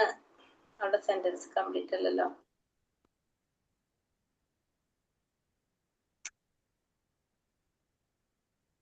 അവയൊക്കെ അടിസ്ഥാനം. അപ്പൊ ഇതിന്റെയൊക്കെ അടിസ്ഥാനം എന്താണ്? വ്യക്തികളുടെ, അവയൊക്കെ അടിസ്ഥാനം വ്യക്തികളുടെ ഗുണവുമാണ്. ഭഗവത്ഗീതയിൽ ഉറപ്പിച്ചു പറയുന്നു, അദ്ദേഹമാണ് പരമാസ്വാദകൻ. അതുകൊണ്ട് ബ്രാഹ്മണനായാലും ശൂദ്രനായാലും സ്വന്തം പ്രവർത്തികളിലൂടെ പരമപുരുഷനായ ഭഗവാനെ തൃപ്തിപ്പെടുത്തേണ്ടതാണ്. അപ്പൊ എല്ലാത്തിന്റെ പരമാസ്വാദകൻ ആരാണ്? ഭഗവാനാണെന്ന് ഭഗവത്ഗീതയിൽ പറയുന്നുണ്ട് അല്ലെ. ഇപ്പൊ ബ്രാഹ്മണനായാലും ശൂദ്രനായാലും എന്താ ചെയ്യേണ്ടത്? സ്വന്തം പ്രവർത്തികളിലൂടെ പരമപുരുഷനായ ഭഗവാനെ തൃപ്തിപ്പെടുത്തേണ്ടത് ആവശ്യമാണ്. എല്ലാവരും സ്വധർമ്മം പ്രവർത്തിക്കണം. എന്നാൽ അതിന്റെ പൂർണ്ണത പരീക്ഷിക്കപ്പെടുന്നത് ഭഗവാൻ എത്രമാത്രം തൃപ്തികരമായി എന്നതിന്റെ അടിസ്ഥാനത്തിൽ. അപ്പൊ എല്ലാവരും സ്വധർമ്മം പാലിക്കേണ്ടത് അത്യാവശ്യമാണ്. അതിന്റെ പൂർണ്ണത മനസ്സിലാക്കാൻ സാധിക്കുന്നത് എപ്പോഴാണ്? എത്രത്തോളം ഭഗവാന് തൃപ്തികരമായി എന്നതിന്റെ അടിസ്ഥാനത്തിലാണ് അതിന്റെ പൂർണ്ണത പരീക്ഷിക്കപ്പെടുന്നത്. ഓരോരുത്തരും അവരവരുടെ നിലയ്ക്കനുസരിച്ച് ഈ പ്രവർത്തികൾ കൊണ്ട് ഭഗവാനെ തൃപ്തിപ്പെടുത്തണം. ഇല്ലെങ്കിൽ അവർക്ക് സ്വന്തം നിലയിൽ നിന്ന് അധപ്പതിക്കേണ്ടി വരും. ഇതാണ് നാം മനസ്സിലാക്കേണ്ടത്. അപ്പൊ ഓരോരുത്തർക്കും അവരവരുടെ നിലയ്ക്കനുസരിച്ച് എന്ത് ചെയ്യേണ്ടതാണ്? ഇത്തരത്തിലുള്ള പ്രവർത്തികൾ കൊണ്ട് ഭഗവാനെ തൃപ്തിപ്പെടുത്തേണ്ടതാണ്. ഇല്ലെങ്കിൽ എന്താണ്? സ്വന്തം നിലയിൽ നിന്ന് അധപ്പതനം സംഭവിക്കുകയാണ് ചെയ്യുന്നത്. ഇപ്പൊ ബ്രാഹ്മണരായാലും അവർക്ക് എങ്ങനെയാണോ പറഞ്ഞിരിക്കുന്നത് ആ രീതിയിലായിരിക്കണം ഭഗവാനെ തൃപ്തിപ്പെടുത്തേണ്ടത്.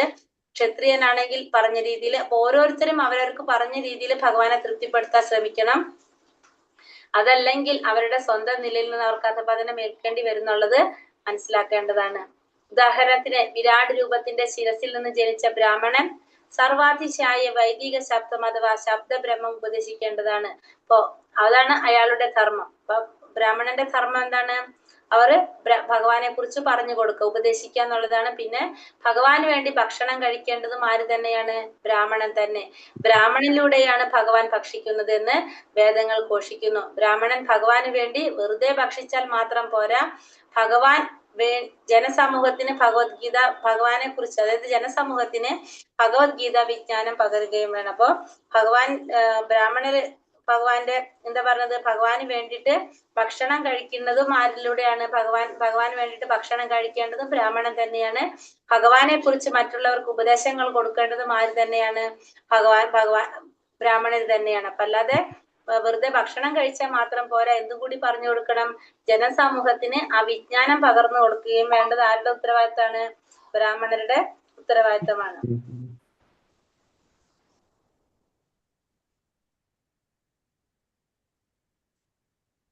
ഭഗവത്ഗീതയിൽ ഭഗവാൻ പറയുന്നുണ്ട്, യഥാർത്ഥത്തിൽ ഭഗവാൻ ഏറ്റവും പ്രിയങ്കരനായിട്ടുള്ളത് ഭഗവാന്റെ സന്ദേശങ്ങള് പറഞ്ഞു കൊടുക്കുന്നവരാണെന്ന് ഭഗവത്ഗീതയിലും ഭഗവാൻ പറയുന്നുണ്ട് അല്ലെ. അത്രയും നമുക്ക് വായിച്ചിട്ട് പിന്നെ പോവാം.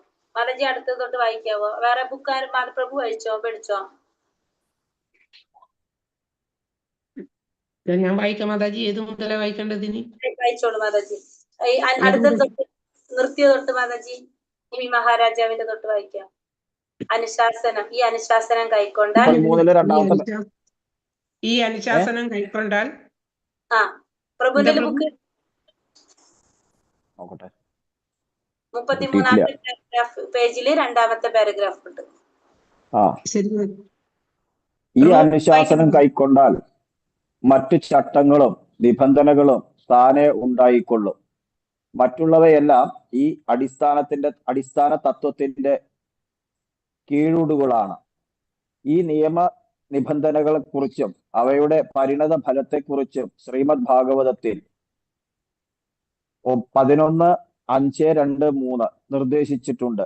നിമി മഹാരാജാവിനെ ഉപദേശിക്കുന്നതിനെത്തിയ നവയോഗീന്ദ്രന്മാരിൽ ഒരാളായ ചമസമുനി നിമിയോട് ഇപ്രകാരം പറഞ്ഞു: ബ്രാഹ്മണർ, വൈശ്യർ, ക്ഷത്രിയർ, ശൂദ്രർ എന്നിങ്ങനെ 4 വർണ്ണങ്ങൾ വിരാട് രൂപത്തിന്റെ വിഭിന്ന ഭാഗത്തു നിന്നാണ് രൂപം കൊണ്ടത്. ബ്രാഹ്മണർ മുഖത്തു നിന്ന്, ക്ഷത്രിയർ ബാഹുക്കളിൽ നിന്ന്, വൈശ്യർ അരക്കെട്ടിൽ നിന്ന്, ശൂദ്രന്മാർ പാദത്തിൽ നിന്ന്. അതുപോലെ തന്നെ ആശ്രമികളിൽ സന്യാസി വിരാട് രൂപത്തിന്റെ ശിരസിൽ നിന്നാണ് ജനിച്ചത്. വാനപ്രസ്ഥക്കാരൻ ബാഹുക്കളിൽ നിന്നും, ഗൃഹസ്ഥൻ അരക്കെട്ടിൽ നിന്നും, ബ്രഹ്മചാരി പാദത്തിൽ നിന്നും ജനിച്ചു. സമൂഹത്തിന്റെ 4 വിഭാഗങ്ങളെയും ആത്മീയ പുരോഗതിയുടെ വിവിധ തലങ്ങളെയും മനസ്സിലാക്കേണ്ടത് ഗുണങ്ങളെ അടിസ്ഥാനമാക്കിയാണ്. ഈ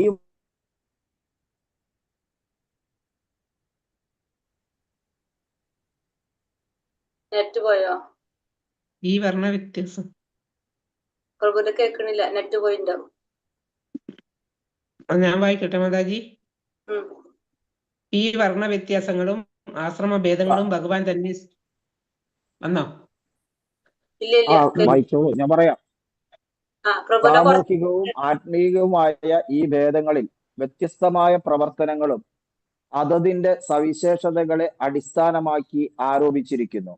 ഈ പ്രവർത്തനങ്ങളെയെല്ലാം ലക്ഷ്യം ഭഗവാനാണ് താനും. ഭഗവത്ഗീതയിൽ ഉറപ്പിച്ചു പറഞ്ഞിരിക്കുന്നത് പോലെ അദ്ദേഹമാണ് പരമ ആസ്വാദകൻ.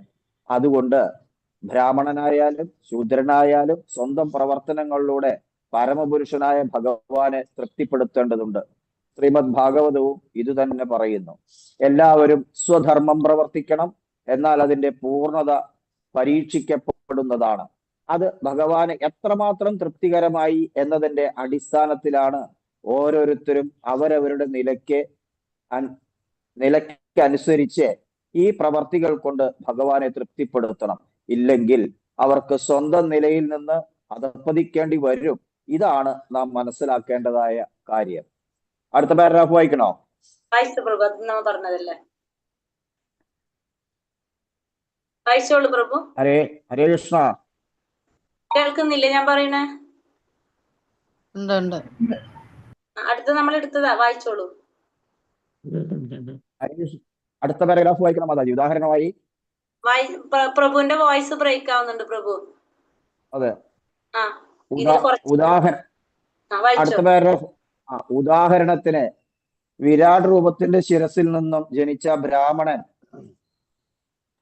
സർവാതിശായിയായ വൈദിക ശബ്ദം അഥവാ ശബ്ദബ്രഹ്മം ഉപദേശിക്കേണ്ടവനാണ്. അതാണ് അയാളുടെ ധർമ്മം. ഭഗവാന് വേണ്ടി ഭക്ഷണം കഴിക്കേണ്ടതും ബ്രാഹ്മണൻ തന്നെ. ബ്രാഹ്മണനിലൂടെയാണ് ഭഗവാൻ ഭക്ഷിക്കുന്നത് എന്ന് വേദങ്ങൾ ഘോഷിക്കുന്നു. ബ്രാഹ്മണൻ ഭഗവാന് വേണ്ടി വെറുതെ ഭക്ഷിച്ചാൽ മാത്രം പോരാ, ഭഗവാന് വേണ്ടി ജനസമൂഹത്തിന് ഭഗവത്ഗീത വിജ്ഞാനം പകരുകയും വേണം. ഭഗവത്ഗീതയുടെ സന്ദേശം ഉപദേശിച്ചു കൊടുക്കുന്നവൻ യഥാർത്ഥത്തിൽ ഭഗവാന് ഏറ്റവും പ്രിയങ്കരനാണ്. ഇക്കാര്യം ഗീത തന്നെ ഉറപ്പിച്ചു പറയുന്നുണ്ട്. ഇങ്ങനെ ഉപദേശിക്കുന്നവനാണ് യഥാർത്ഥ ബ്രാഹ്മണൻ. അതുകൊണ്ട് തന്നെ ബ്രാഹ്മണനെ ഊട്ടുന്നവൻ ഭഗവാനെ ഊട്ടുന്നു എന്ന് സത്യമാകുകയും ചെയ്യുന്നു. അതുപോലെ ഹരേ കൃഷ്ണ പ്രഭുജി, അത്ര എടുത്തിട്ടുള്ളൂ നമ്മള്. ഹരേ കൃഷ്ണ. അപ്പൊ ഇതിപ്പോ മനസ്സിലായത്, നമ്മൾക്ക് എന്താ മനസ്സിലായത്? നമ്മൾ പറഞ്ഞു 4 വർണ്ണങ്ങളും 4 ആശ്രമങ്ങളും അല്ലെ, ഇതിനെ കുറിച്ച് നമ്മൾ പറഞ്ഞു. അപ്പൊ ഇതിന്റെയൊക്കെ എല്ലാത്തിന്റെ ലക്ഷ്യം എന്താണ്? ഭഗവാന്റെ സേവനം, ഭഗവാനെ തൃപ്തിപ്പെടുത്തുക എന്നുള്ളതാണ് ഇതിന്റെ ഒക്കെ ഉദ്ദേശം. അല്ലെങ്കിൽ എന്താ സംഭവിക്കുന്നത്? ചെയ്യാത്ത പക്ഷം സ്വന്തം നിലയിൽ നമുക്ക് അധപതിക്കേണ്ടി വരുന്നത് മനസ്സിലാക്കാനായിട്ട് സാധിക്കും. അതാണ് ഇത്രയും നമ്മൾ കണ്ടത്. ഇനി അടുത്തതിൽ പറയുന്നത് എന്താണ്? അതുപോലെ തന്നെ മായയുടെ അതിക്രമത്തിൽ ജനിച്ച ജനങ്ങളെ രക്ഷിക്കണത് ക്ഷത്രിയന്റെ കടമയാണ്. ഇനി ക്ഷത്രിയന്റെ കടമ എന്ന് പറയുന്നത് മായയുടെ അതിക്രമത്തിൽ ജനിച്ച ജനങ്ങളെ രക്ഷിക്കണത് ക്ഷത്രിയന്റെ കടമയാണ്. ഇതാണ് ക്ഷത്രിയ ധർമ്മം. ഉദാഹരണത്തിന് ഒരു കറുത്ത രൂപം കലി പശുവിനെ ഹിംസിക്കാൻ ഒരു അമ്പെടുക്കുന്നത് കണ്ട നിമിഷത്തിൽ അവനെ കൊല്ലാൻ പരീക്ഷിത്ത് മഹാരാജാവ് വാളൂരി സംരക്ഷണം നൽകാൻ ഹിംസ ആവശ്യമായി വരും. കുരുക്ഷേത്ര യുദ്ധത്തിൽ യുദ്ധഭൂമിയിൽ നടത്താനാണ് ഭഗവാൻ അർജുനനെ നേരിട്ട് കൊടുക്കുന്ന നിർദ്ദേശം. ജനസാമാന്യത്തിന് മൊത്തമായി സംരക്ഷണം നൽകാൻ ഹിംസ ആവശ്യമായി വന്നു. അപ്പൊ ഇവിടെ പറയുന്നത് മായയുടെ അതിക്രമത്തിൽ നിന്ന് ജനങ്ങളെ രക്ഷിക്കേണ്ടത് ആരുടെ കടമയാണ്? ഒരു ക്ഷത്രിയന്റെ കടമയാണ്. അതാണ് ക്ഷത്രിയന്റെ ധർമ്മം എന്ന് പറയുന്നത്. ഇപ്പൊ കറുത്ത രൂപം, അതായത് കലി ഒരു പശുവിനെ ഹിംസിക്കാനായിട്ട് ഒരു അമ്പെടുത്ത് കണ്ട നിമിഷത്തിൽ പരീക്ഷിത്ത് മഹാരാജാവ് എന്ത് ചെയ്യണത്? വാളൂരിയിട്ട് ആ പശുവിന് സംരക്ഷണം നൽകി ഹിംസ. അത് എപ്പോഴാണോ നമുക്ക് ഹിംസ ആവശ്യമായിട്ട് വരുന്നത്, ആ സമയത്ത് നമ്മൾ എന്ത് ചെയ്യാണ്? നമ്മൾ അത് പ്രവർത്തിക്കുകയാണ്. കുരുക്ഷേത്ര യുദ്ധഭൂമിയിൽ ഹിംസ നടത്താനാണ് ഭഗവാൻ അർജുനനോട് നേരിട്ട് കൊടുത്ത നിർദ്ദേശം. അപ്പോ എന്താണ് അവിടെ ലക്ഷ്യം? ജനസാമാന്യത്തിന് മൊത്തത്തിൽ സംരക്ഷണം നൽകാൻ അവിടെ ഹിംസ ആവശ്യമാണ്. അപ്പൊ അത് ചെയ്യാനാണ് ഭഗവാൻ അവിടെ അർജുനന് നിർദ്ദേശം കൊടുക്കുന്നത്. കാർഷിക വസ്തുക്കളുടെ ഉൽപാദനം, വിപണനം, വിതരണം എന്നിവയാണ് വൈശ്യന്റെ ധർമ്മം. ബ്രാഹ്മണൻ, ക്ഷത്രിയൻ, വൈശ്യർ എന്നീ 3 വർണ്ണങ്ങൾക്കുമുള്ളയിടത്തോളം ബുദ്ധിശക്തി ഇല്ലാത്ത തൊഴിലാളി വിഭാഗമാണ് ശൂദ്രൻ. അതുകൊണ്ട് അധ്വാനം കൊണ്ട് മറ്റുള്ളവരെ സഹായിക്കുക എന്നുള്ളതാണ് അവരുടെ ധർമ്മം പറയുന്നത്. അപ്പൊ മൂന്നാമത്തത് പറയുന്നത് വൈശ്യരുടെ ധർമ്മം എന്ന് പറയുന്നത് കാർഷിക വസ്തുക്കളുടെ ഉൽപാദനം, വിപണനം, വിതരണം. ഇതാണ് വൈശ്യന്റെ ധർമ്മത്തിൽ പറയുന്നത്. ബ്രാഹ്മണൻ, ക്ഷത്രിയൻ, വൈശ്യൻ ഈ 3 വിഭാഗങ്ങളിൽ ഉള്ളിടത്തോളം ബുദ്ധി ആർക്കില്ല? ശൂദ്രന്മാർക്ക് ഇല്ലാത്തത് കൊണ്ട് ശൂദ്രരുടെ പറയുന്നതാണ്. അതുകൊണ്ട് അധ്വാനം കൊണ്ട് മറ്റുള്ളവരെ സഹായിക്കുക എന്നുള്ളതാണ് ശൂദ്രരുടെ ധർമ്മം പറയുന്നത്. ഈ 4 വർണ്ണങ്ങളും തമ്മിൽ പൂർണ്ണമായ സഹകരണവും അതിന്റെ ഫലമായി സമൂഹത്തിന് മൊത്തത്തിൽ ആത്മീയമായ പുരോഗതിയും ഉണ്ടായി. സഹകരണമില്ലാതെ ആകുമ്പോൾ സമൂഹം അധപതിക്കുകയും ചെയ്യും. ഇപ്പോൾ കലിയുഗത്തിന്റെ അവസ്ഥ ഇതാണ്. അപ്പൊ ഈ 4 വർണ്ണങ്ങളും തമ്മിൽ എങ്ങനെയായിരിക്കണം? എപ്പോഴും നമ്മൾ പറഞ്ഞു ഈ 4 വർണ്ണങ്ങളും തമ്മിൽ പൂർണ്ണമായിട്ടുള്ള സഹകരണം അത് അത്യാവശ്യമാണ്. അതിന്റെ ഫലമായിട്ടാണ് സമൂഹത്തില് ആത്മീയമായ പുരോഗതി ഉണ്ടാകുന്നത്. അതില്ലാതാകുമ്പോ എന്താണ്? കലിയുഗത്തിന്റെ അവസ്ഥ വരും. അതാണ് പറയുന്നത്. നമുക്ക് അത്രയും വായിച്ചിട്ട് കഴിഞ്ഞത്. ഹരേ കൃഷ്ണ. നമുക്കത് വായിക്കാം. ഇനി എവിടെന്നാ തുടങ്ങേണ്ടത്? അടുത്തത് അതുപോലെ തന്നെ മായയുടെ അതിക്രമത്തിൽ നിന്ന് വായിച്ചോളൂ. ഹരേ കൃഷ്ണ.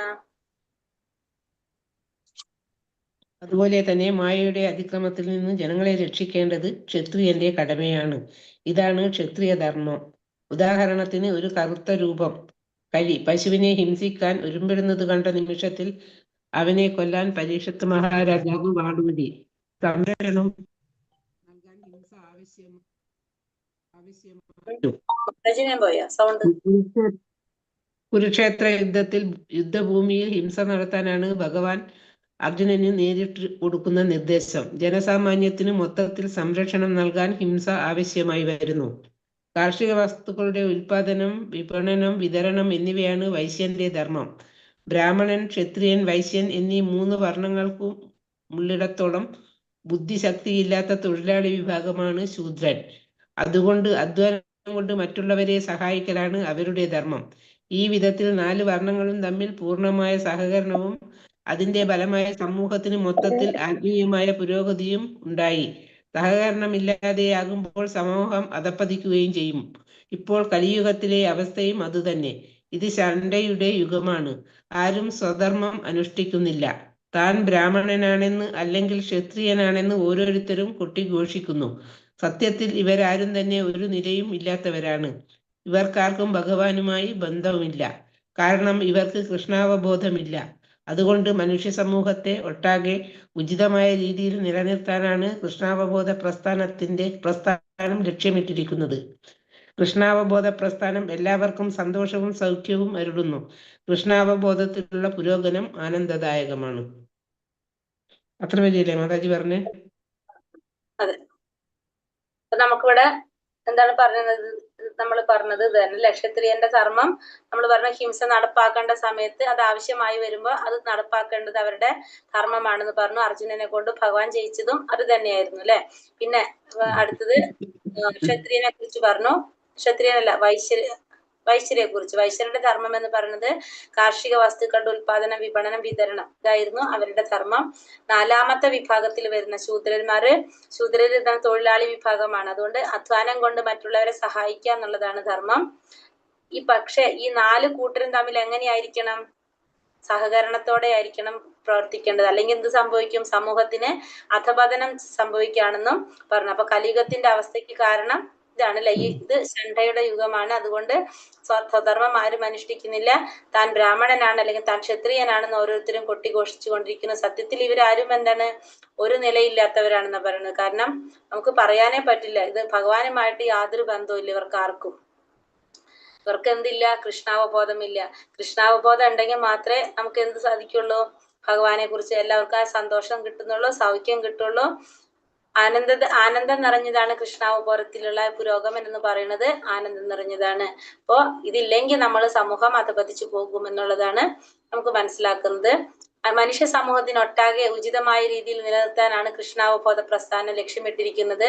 പ്രസ്ഥാനം എല്ലാവർക്കും സന്തോഷവും സൗഖ്യവും അരുളുന്നു. കൃഷ്ണ പുരോഗമനം ആനന്ദദായകമാണ്. അപ്പൊ കൃഷ്ണാവബോധത്തിലുള്ള പുരോഗമനം ആനന്ദദായകമാണെന്ന് നമ്മൾ പറഞ്ഞു. ഇനി അടുത്തത് മനുഷ്യവർഗത്തിന്റെ സാമൂഹികവും ആത്മീയവുമായ അനുശാസനങ്ങളിൽ പിന്തുടരുന്നതിലൂടെ ഭഗവാനെ തൃപ്തിപ്പെടുത്താൻ കഴിയുമെന്ന് ഭഗവാൻ തന്നെ ഉദ്ധവരോട് പറയുന്നുണ്ട്. അപ്പൊ ശ്രീമദ് ഭാഗവതത്തില് ഭഗവാൻ ഉദ്ധവരോട് പറയുന്നതാണ്. 11ാം സ്കന്ധം 27ാമത്തെ അധ്യായത്തില് 49ാമത്തെ ശ്ലോകത്തിൽ പറയുന്നതാണ്. എന്താണ് ഇവിടെ പറയുന്നത്? പ്രിയപ്പെട്ട ഉദ്ധവ, എല്ലാ മനുഷ്യരും കർമ്മരഹിതരാണ്. പറയുന്നില്ല, അതിൽ എഴുതിയിട്ടില്ല. ഇവിടെ പറയുന്നതാണ് എല്ലാ മനുഷ്യരും സംതൃപ്ത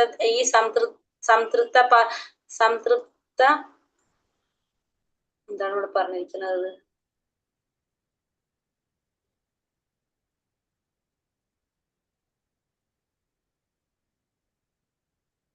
കണ്ടോ അതെവിടെയാന്ന്? ഇതില് പറയുന്നത് എല്ലാ മനുഷ്യരും കർമ്മനിരതരാണ്. വേദോക്തമായതോ ലൗകികമായതോ ആകട്ടെ ഏതെങ്കിലും ഒരു പ്രവൃത്തിയിൽ ഏർപ്പെടാതിരിക്കാൻ വയ്യ. ഇവയിൽ ഏതിലൂടെയെങ്കിലും അവർ കൃഷ്ണാവബോധത്തോടെ എന്നെ ആരാധിക്കുന്നുവെങ്കിൽ അവർ ഈ ലോകത്തും പരലോകത്തും സുഖം അനുഭവിക്കും. ഇക്കാര്യത്തിൽ സംശയമേ വേണ്ട. കൃഷ്ണാവബോധത്തോടുള്ള ഏത് പ്രവർത്തനവും എല്ലാവരുടെയും എല്ലാവിധത്തിലുള്ള അഭിലാഷങ്ങളും നിറവേറ്റാൻ സഹായിക്കുമെന്ന് ഇതിൽ നിന്ന് അനുമാനിക്കാം. അതല്ല പറയുന്നത്. മനുഷ്യവർഗത്തിന്റെ സാമൂഹികവും ആത്മീയവുമായ അനുശാസനങ്ങളെ പിന്തുടരുന്നതിലൂടെ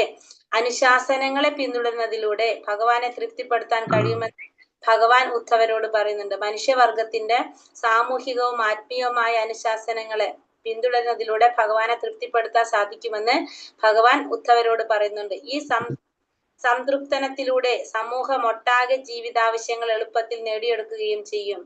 ഇതിലൂടെ സമൂഹം ഒട്ടാകെ ജീവിതാവശ്യങ്ങൾ എളുപ്പത്തിൽ നേടിയെടുക്കുകയും ചെയ്യും. കാരണം പരമപുരുഷനായ ഭഗവാനാണ് ജീവാത്മാക്കളുടെ മുഴുവൻ നിലനിൽപ്പിനും ആധാരം എന്നത് തന്നെ. അപ്പോൾ ഭഗവാനാണ് എല്ലാവരുടെ നിലനിൽപ്പിനും ആധാരം എന്നതുകൊണ്ട് തന്നെ എല്ലാവർക്കും എന്താണ് ഇതിലൂടെ ജീവിതത്തിന്റെ ആവശ്യങ്ങൾ എളുപ്പത്തിൽ നേടിയെടുക്കാനായിട്ട് സാധിക്കും. കാരണം ഭഗവാനെ തൃപ്തിപ്പെടുത്താൻ കഴിഞ്ഞാൽ നമ്മുടെ ജീവിതത്തിൽ എല്ലാ ആവശ്യങ്ങളും നേടിയെടുക്കാനായിട്ട് നമുക്ക് സാധിക്കും. കാരണം എല്ലാത്തിന്റെ ആധാരം ആരാണ്? ഭഗവാനാണെന്ന്. സമൂഹം മുഴുവനും അതിന്റെ ധർമ്മങ്ങൾ പുലർത്തുകയും കൃഷ്ണാവബോധത്തിൽ ജീവിതം തുടരുകയും ചെയ്താൽ അതിലെ അംഗങ്ങൾക്കെല്ലാം സമാധാനവും സന്തോഷവും കൈവരും എന്ന കാര്യത്തിൽ സംശയമേ ഇല്ല. അപ്പൊ നമ്മൾ ചെയ്തു കഴിഞ്ഞാൽ നമ്മൾ ഈ കൃഷ്ണാവബോധത്തോടെ നമ്മുടെ ജീവിതം തുടരുകയാണെങ്കിൽ നമുക്ക് എന്തുണ്ടാവുന്ന പറഞ്ഞത്? നമുക്ക് എപ്പോഴും സന്തോഷവും സമാധാനവും കൈവരിക്കും എന്നുള്ള കാര്യത്തില് യാതൊരു സംശയമില്ല. ഒന്നിനും ഒരു കുറവില്ലാത്ത ഒരവസ്ഥയിൽ ഈ ലോകം മുഴുവൻ വൈകുണ്ഠമായി തീരും. അപ്പൊ ഈ ഭൗതിക ലോകത്തിന് എന്താക്കാൻ സാധിക്കും? നമുക്ക് വൈകുണ്ഠമാക്കാനായിട്ട് സാധിക്കും. ദൈവരാജ്യത്തിൽ എത്താതെ തന്നെ ശ്രീമദ് ഭാഗവതത്തിന്റെ അനുശാസനങ്ങൾക്ക് അനുസൃതമായി ജീവിക്കുകയും കൃഷ്ണാവബോധം ധർമ്മങ്ങൾ പ്രാവർത്തികമാക്കുകയും ചെയ്താൽ എല്ലാ തരത്തിലും സമൂഹം മുഴുവനും സുഖാനുഭവത്തിലെത്തും. അപ്പൊ നമ്മൾ ഈ പറഞ്ഞ രീതിയിൽ നമ്മൾ ജീവിതം, നമ്മളെ ധർമ്മശാസ്ത്രങ്ങൾ അനുസരിച്ച് ജീവിതം നമ്മളെ ക്രമപ്പെടുത്തി കഴിഞ്ഞാൽ ഈ ഭൗതിക ലോകം തന്നെ നമുക്ക് വൈകുണ്ഠമാക്കി തീർക്കാനായിട്ട് സാധിക്കും. ഭഗവാന്റെ ധാമത്തിൽ എത്താതെ തന്നെ ശ്രീമദ് ഭാഗവതത്തിന്റെ നിർദ്ദേശങ്ങൾ അനുസരിച്ച് നമുക്ക് ജീവിക്കാനും ധർമ്മങ്ങൾ പ്രാവർത്തികമാക്കാനും സാധിച്ചു കഴിഞ്ഞാൽ സമൂഹം മുഴുവനും സുഖാനുഭവത്തിൽ ആറാടുമെന്ന് പറയാണിതില്. അടുത്തതിലാണ് ശ്രീമദ് ഭാഗവതത്തിലെ 11-ാം സ്കന്ധം 27 അധ്യായം 49-ാം ശ്ലോകത്തിൽ പറയുന്നത്. ശ്രീകൃഷ്ണൻ ഭഗവാൻ ഉദ്ധവനോട് പറയുന്നതാണ് സന്ദർഭം. പ്രിയപ്പെട്ട ഉദ്ധവ, എല്ലാ മനുഷ്യരും കർമ്മനിരതരാണ്. വേദോക്തമായതോ ലൗകികമായതോ ആകട്ടെ ഏതെങ്കിലും ഒരു പ്രവൃത്തിയിൽ ഏർപ്പെടാതിരിക്കാൻ വയ്യ. ഇവയിൽ ഏതിലൂടെയെങ്കിലും കൃഷ്ണാവബോധത്തോടെ എന്നെ ആരാധിക്കുന്നുവെങ്കിൽ അവർ ഈ ലോകത്തും പരലോകത്തും സുഖം പ്രാപിക്കും. ഇക്കാര്യത്തിൽ സംശയമേ വേണ്ട. അപ്പൊ ഭഗവാൻ ഉദ്ധവരോട് പറയുന്നതാണത് അല്ലെ. കാരണം എല്ലാ മനുഷ്യരും എങ്ങനെയാണ്? കർമ്മനിരതരാണ്. വേദോക്തമായതോ ലൗകികമായതോ ആകട്ടെ ഏതെങ്കിലും ഒരു പ്രവൃത്തിയിൽ ഏർപ്പെട്ടിരിക്കാൻ അവർക്ക് സാധിക്കില്ല. അപ്പൊ എല്ലാവരും കർമ്മം ചെയ്തുകൊണ്ടിരിക്കുകയാണ്. കർമ്മം ചെയ്യാതിരിക്കാൻ ആർക്കും സാധിക്കില്ല. ഒന്നില്ലെങ്കിൽ വേദനിർദ്ദേശപ്രകാരം അല്ലെങ്കിൽ ലൗകികമായ രീതിയിൽ ഏതെങ്കിലും രീതിയിൽ നമ്മൾ എപ്പോഴും പ്രവൃത്തി ചെയ്തുകൊണ്ടിരിക്കുകയാണ്. അപ്പൊ ഏതെങ്കിലൂടെയും നമ്മള് ഭഗവാനെ ഏതിലൂടെയെങ്കിലും നമ്മൾ കൃഷ്ണാവബോധത്തോടെ ഭഗവാനെ ആരാധിക്കുകയാണെങ്കിൽ അവർ ഈ ലോകത്തും പരലോകത്തും, അപ്പൊ ഈ ഭൗതിക ലോകത്തും അവർക്ക് സുഖാനുഭവിക്കാൻ സാധിക്കും. പിന്നെന്താണ്? പരലോകത്തും അവർക്ക് സുഖാനുഭവിക്കാനായി സാധിക്കും. ഇക്കാര്യത്തില് യാതൊരു സംശയവും വേണ്ട എന്നുള്ളത് ഭഗവാൻ 11-ാം സ്കന്ധം 27-ാം അധ്യായം 49-ാമത്തെ ശ്ലോകത്തിൽ പറഞ്ഞത്. എല്ലാം നമ്മളോട് എന്താണ് ലക്ഷ്യമാക്കുന്നത്? ഈ പറയുന്നത് മുഴുവൻ എന്തിനെ കുറിച്ചാണ്? ഭഗവാനെ ആരാധിക്കുന്നതിനെ കുറിച്ച് അല്ലെ, ഭഗവാന്റെ സേവനം ചെയ്യുന്നതിനെ കുറിച്ചാണ് പറയണത്. എന്തെങ്കിലും ഒരു രീതിയിൽ പ്രവർത്തിച്ചു കൊണ്ടിരിക്കുക. അതായത് ഭഗവത് സേവനം നിർബന്ധമായിട്ടും നമ്മൾ ചെയ്യണം എന്നാണ് പറയുന്നത്. അങ്ങനെ ചെയ്തുകൊണ്ടിരിക്കുക. അപ്പൊ ഒന്നില്ലെങ്കിൽ വേദശാസ്ത്രത്തിൽ പറയുന്നത് അല്ലെങ്കിൽ നമ്മൾ ലൗകികമായിട്ട് ഏത് പ്രവൃത്തിയിൽ ഏർപ്പെടുമ്പോഴും നമുക്ക് എന്താണ്? ഏതെങ്കിലൂടെയും നമ്മൾ എന്ത് ചെയ്യുക? കൃഷ്ണാവബോധം പരിശീലിക്കുക. കൃഷ്ണാവബോധത്തോടെ ഭഗവാനെ ആരാധിക്കുക. അങ്ങനെ ചെയ്തു കഴിഞ്ഞാൽ ഈ ലോകത്തിലും പരലോകത്തിലും നമുക്ക് സുഖം അനുഭവിക്കാൻ സാധിക്കും എന്നുള്ളതിന് സംശയം വേണ്ട എന്ന് പറയണം. ഇപ്രകാരം ക്ഷത്രിയ ശാസ്ത്രീയ എന്നതിലിരിക്കുന്നുണ്ട്. ഇപ്രകാരം ബ്രാഹ്മണ ക്ഷത്രിയ വൈശ്യ ശൂദ്ര ഭേദമോ ബ്രഹ്മചാരി ഗൃഹസ്ഥൻ വാനപ്രസ്ഥൻ സന്യാസി എന്ന വ്യത്യാസമോ വകവയ്ക്കാതെ കൃഷ്ണാവബോധ പ്രസ്ഥാനം എത്രയോ സുന്ദരമാണ്. അപ്പോ ബ്രാഹ്മണര് ക്ഷത്രിയര് വൈശ്യർ ശൂദ്രർ എന്നൊരു ഭേദവും അതുപോലെ തന്നെ ഗൃഹസ്ഥൻ ബ്രഹ്മചാരി ഗൃഹസ്ഥൻ വാനപ്രസ്ഥൻ സന്യാസം ഇത് വകവയ്ക്കാത്ത കൃഷ്ണാവബോധ പ്രസ്ഥാനം എത്രയോ സുന്ദരമാണ്. അപ്പൊ കൃഷ്ണാവബോധത്തിൽ അങ്ങനെയാണ് അല്ലെ. കാരണം ഒരു ശൂദ്രനായാലും ഇപ്പൊ നമ്മൾ പറഞ്ഞ ഈ പറയുമ്പോ ശൂദ്രനായാലും ഭഗവാനെ കുറിച്ച് അറിഞ്ഞു കഴിഞ്ഞാൽ ആണ് ഭഗവാൻ ഏറ്റവും പ്രിയപ്പെട്ടവനാണ്. അങ്ങനെയാണ് കൃഷ്ണാവബോധത്തിൽ നമ്മൾ പറയുന്നത് അല്ലെ. അപ്പൊ അതുകൊണ്ട് തന്നെ കൃഷ്ണാവബോധ പ്രസ്ഥാനം എത്ര സുന്ദരമാണ്. കാരണം ഈ വ്യത്യാസം എവിടെ ഇല്ല? കൃഷ്ണാവബോധത്തില് ഇല്ല. എല്ലാവരും അവരവരുടെ തൊഴിൽ ഏർപ്പെട്ട് ജീവിക്കട്ടെ. ഒപ്പം കൃഷ്ണാവബോധത്തോടെ പ്രവൃത്തിയുടെ ഫലങ്ങൾ ഭഗവാൻ അർപ്പിച്ചുകൊണ്ട് കൃഷ്ണനെ ആരാധിക്കുകയും ചെയ്യട്ടെ. എല്ലാ സ്ഥിതിഗതികളെയും അത് ക്രമവൽക്കരിച്ചു കൊള്ളും.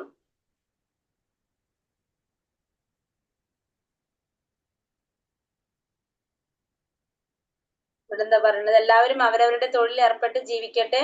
ഒപ്പം കൃഷ്ണാവബോധത്തോടെ പ്രവൃത്തിയുടെ ഫലങ്ങൾ ഭഗവാൻ അർപ്പിച്ചുകൊണ്ട് കൃഷ്ണനെ ആരാധിക്കുകയും ചെയ്യട്ടെ. എല്ലാ സ്ഥിതിഗതികളെയും അത് ക്രമവൽക്കരിച്ചുകൊള്ളും. ഈ ലോകത്തുള്ള എല്ലാ ആളുകളും ശാന്തിയും സന്തോഷവും എല്ലാവർക്കും കൈവരും.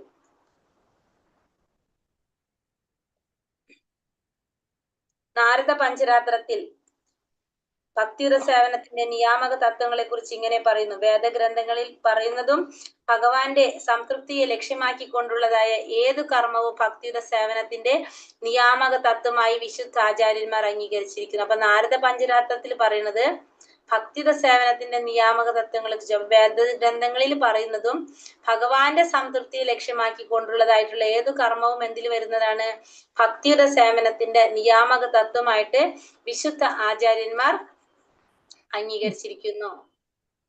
ഒരു യഥാർത്ഥ ഗുരുവിന്റെ നിർദ്ദേശപ്രകാരം ഭഗവാന് വേണ്ടി ക്രമമായി ചെയ്യുന്ന ഏതൊരു സേവനവും ഒരുവനെ ശുദ്ധമായ ഭഗവത് പ്രേമത്തിൽ ചെയ്യുന്ന സേവനത്തിന്റെ തലത്തിലേക്ക് ഉയർത്താൻ സാധിക്കും. അപ്പൊ ഒരു ഗുരുവിന്റെ നിർദ്ദേശപ്രകാരം, അപ്പൊ നമ്മൾ പ്രവർത്തിക്കേണ്ടത് എപ്പോഴും ആർക്ക് വേണ്ടിയിട്ടാണ്? ഗുരുവിന് വേണ്ടിയിട്ട്. ഗുരുവിന്റെ നിർദ്ദേശങ്ങൾ നടപ്പാക്കാൻ വേണ്ടിയിട്ടായിരിക്കണം നമ്മൾ ചെയ്യുന്ന ഓരോ പ്രവർത്തികളും. കാരണം ഗുരു പറയുന്നത് ഭഗവാൻ പറയുന്നതാണ്, ഗുരു പറയുന്നത് ഭഗവാൻ പറയണം. അപ്പൊ അങ്ങനെ ചെയ്യുന്ന ഓരോ നിർദ്ദേശങ്ങൾ എന്താണ്? ഗുരുവിന്റെ നിർദ്ദേശപ്രകാരം ഭഗവാന് വേണ്ടിയിട്ട് ക്രമമായി ചെയ്യുന്ന ഏതൊരു സേവനവും ഒരുവനെ ശുദ്ധമായ ഭഗവത് പ്രേമത്തില് ചെയ്യുന്ന സേവനത്തിന്റെ തലത്തിലേക്ക് ഉയർത്തും. ഹരേ കൃഷ്ണ മാതാജി, ബാക്കിയും കൂടി വായിക്കാം നമുക്ക്. പ്രഭു പ്രഭു ഏതാ വായിക്കണ്ട മാതാജി? മനുഷ്യവർഗത്തിന്റെ സാമൂഹികവും അവിടെ നിന്നല്ല തുടങ്ങേണ്ടത് ഇനി. മനുഷ്യവർഗത്തിന്റെ സാമൂഹികവും ആത്മീയവുമായ അനുശാസനങ്ങളെ പിന്തുടരുന്നതിലൂടെ ഭഗവാനെ തൃപ്തിപ്പെടുത്താൻ കഴിയുമെന്ന് ഭഗവാൻ തന്നെ ഉത്സവരോട് പറയുന്നുണ്ട്. ഉദ്ധവരോട് പറയുന്നുണ്ട്. ഈ സംതൃപ്തനത്തിലൂടെ സമൂഹം ഒട്ടാകെ ജീവിതാവശ്യങ്ങൾ എളുപ്പത്തിൽ നേടിയെടുക്കുകയും ചെയ്യും. കാരണം പരമപുരുഷനായ ഭഗവാനാണ് ജീവാത്മാക്കളുടെ മുഴുവൻ നിലനിൽപ്പിനും ആധാരം എന്നത് തന്നെ. സമൂഹം മുഴുവനും അതിന്റെ ധർമ്മങ്ങൾ പുലർത്തുകയും കൃഷ്ണാവബോധത്തിൽ ജീവിതം തുടരുകയും ചെയ്താൽ അതിലെ അംഗങ്ങൾക്കെല്ലാം സമാധാനവും സന്തോഷവും കൈവരും എന്ന കാര്യത്തിൽ സംശയമേ ഇല്ല. ഒന്നിനും ഒരു കുറവുമില്ലാത്ത അവസ്ഥയിൽ ഈ ലോകം മുഴുവൻ വൈകുണ്ഠമായി തീരും. ദൈവരാജ്യത്തിലെത്താതെ ശ്രീമദ് ഭാഗവത സൗണ്ട് പോയല്ലോ.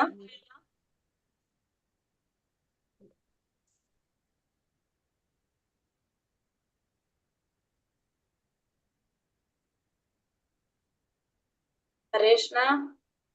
ഹരേ കൃഷ്ണ. ഇപ്പൊ കേൾക്കുന്നുണ്ട്. സംശയമേ ഇല്ല, ഒന്നിനും ഒരു കുറവുമില്ലാത്ത അവസ്ഥയിൽ ഈ ലോകം മുഴുവൻ വൈകുണ്ഠമായി തീരും. ദൈവരാജ്യത്തിലെത്താതെ തന്നെ ശ്രീമദ് ഭാഗവതത്തിന്റെ അനുശാസനങ്ങൾക്കനുസൃതമായി ജീവിക്കുകയും കൃഷ്ണാവബോധത്തിന്റെ ധർമ്മങ്ങൾ പ്രാവർത്തികമാക്കുകയും ചെയ്താൽ എല്ലാ തരത്തിലും സമൂഹം മുഴുവനും സുഖാനുഭവത്തിൽ ആറാടും. ശ്രീമദ് ഭാഗവതത്തിൽ 11:27-49 ഇതിന് സമാനമായ ഒരു പ്രസ്താവമുണ്ട്. ശ്രീകൃഷ്ണൻ ഉദ്ധവരോട് പറയുന്നതാണ് സന്ദർഭം. ഭഗവാൻ പറയുന്നു, പ്രിയപ്പെട്ട ഉദ്ധവ, എല്ലാ മനുഷ്യരും കർമ്മനിരതരാണ്. വേദോക്തമായതോ ലൗകികമായതോ ആകട്ടെ ഏതെങ്കിലും ഒരു പ്രവൃത്തിയിൽ ഏർപ്പെടാതിരിക്കാൻ വയ്യ. ഇവയിൽ ഏതിലൂടെയെങ്കിലും അവർ കൃഷ്ണാവബോധത്തോടെ എന്നെ ആരാധിക്കുന്നുവെങ്കിൽ അവർ ഈ ലോകത്തും പരലോകത്തും സുഖം അനുഭവിക്കും. ഇക്കാര്യത്തിൽ സംശയമേ വേണ്ട.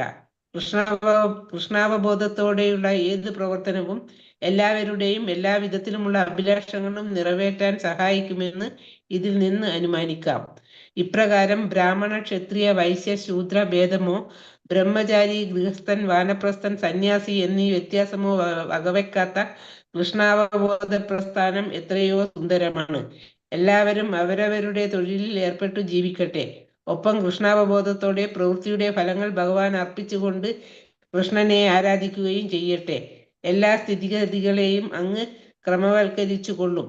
ഈ ലോകത്തുള്ള എല്ലാ ആളുകൾക്കും ശാന്തിയും സന്തോഷവും കൈവരും. നാരദ പഞ്ചരാത്രത്തിൽ ഭക്തിയുത സേവനത്തിന്റെ നിയാമക തത്വങ്ങളെ കുറിച്ച് ഇങ്ങനെ പറയുന്നു. വേദഗ്രന്ഥങ്ങളിൽ പറയുന്നതും ഭഗവാന്റെ സംതൃപ്തിയെ ലക്ഷ്യമാക്കിക്കൊണ്ടുള്ളതുമായ ഏത് കർമ്മവും ഭക്തിയുത സേവനത്തിന്റെ നിയാമക തത്വമായി വിശുദ്ധാചാര്യന്മാർ അംഗീകരിക്കുന്നു. ഒരു യഥാർത്ഥ ഗുരുവിന്റെ നിർദ്ദേശപ്രകാരം ഭഗവാന് വേണ്ടി ക്രമമായി ചെയ്യുന്ന ഏതു സേവനവും ഒരുവനെ ശുദ്ധമായ ഭഗവത് പ്രേമത്തിൽ ചെയ്യുന്ന സേവനത്തിന്റെ തലത്തിലേക്ക് ഉയർത്തുന്നു. ഹരേ കൃഷ്ണ മാതാജി. ഹരേ കൃഷ്ണ. Thank you Mataji. ഹരേ കൃഷ്ണ. അപ്പൊ നമ്മുടെ രണ്ടാമത്തെ അധ്യായം ഭക്തിയുടെ പ്രാഥമിക തലങ്ങൾ, അതായത് എന്താ പറയണത്, ഭക്തിയുടെ പ്രവർത്തനങ്ങൾ എന്നുള്ള അധ്യായം നമ്മളിവിടെ തീരാണ്. ഇതിൽ മെയിൻ ആയിട്ട് നമ്മൾ പറയുന്നത് എന്താണ് പറഞ്ഞത്, 3 തരം ഭക്തിയെ കുറിച്ച് അല്ലെ. സാധനാ ഭക്തി, ഭാവഭക്തി, പ്രേമഭക്തിയെ കുറിച്ചാണ് പറയുന്നത്. ആ സാധനാ ഭക്തി 2ആയിട്ട് പറഞ്ഞു, വൈദി സാധനാ ഭക്തി, പിന്നെ രാഗാത്മിക ഭക്തി അല്ലെ, രാഗാനുഗ ഭക്തി. അതാണ് അതിനെ കുറിച്ചാണ് ഇതില് മെയിൻ ആയിട്ട് നമ്മൾ പറഞ്ഞത്. ബാക്കി പിന്നെ അതിനനുസരിച്ച് അതിനെ സപ്പോർട്ട് ചെയ്തുകൊണ്ട് കുറെ കാര്യങ്ങൾ പറഞ്ഞതാണ്. മനസ്സിലായോ രണ്ടാമത്തെ അധ്യായം? ഹരേ കൃഷ്ണ. എന്തെങ്കിലും മനസ്സിലായോ? മനസ്സിലാവുന്നുണ്ട്. ഹരേ കൃഷ്ണ. ആരുമില്ല, ഞാനും പുഷ്പ മാതാജി മാത്രമേ ഉള്ളൂ ഇപ്പൊ ഇവിടെ.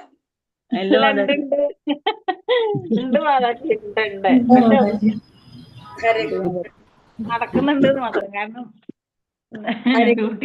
ക്വസ്റ്റ്യൻസ് ഒന്നാമത്തെ നമ്മളെ കഴിഞ്ഞതല്ല ക്വസ്റ്റ്യൻസ്, രണ്ടാമത്തെ അല്ല നോക്കാനുള്ളത്. അതെ. രണ്ടാമത്തെ നോക്കിയിരുന്നോ വല്ലതും? ഇല്ല, ഒന്നും പറഞ്ഞിട്ടില്ല. ഞാൻ കണ്ടിട്ടില്ല. പറഞ്ഞിട്ടില്ലല്ലോ. ഇല്ല. ഭക്തിയുടെ സേവനത്തെ ശ്രീല രൂപഗോസ്വാമി 3ആയിട്ട് തിരിച്ചിരിക്കുന്നത് എങ്ങനെയാണ്?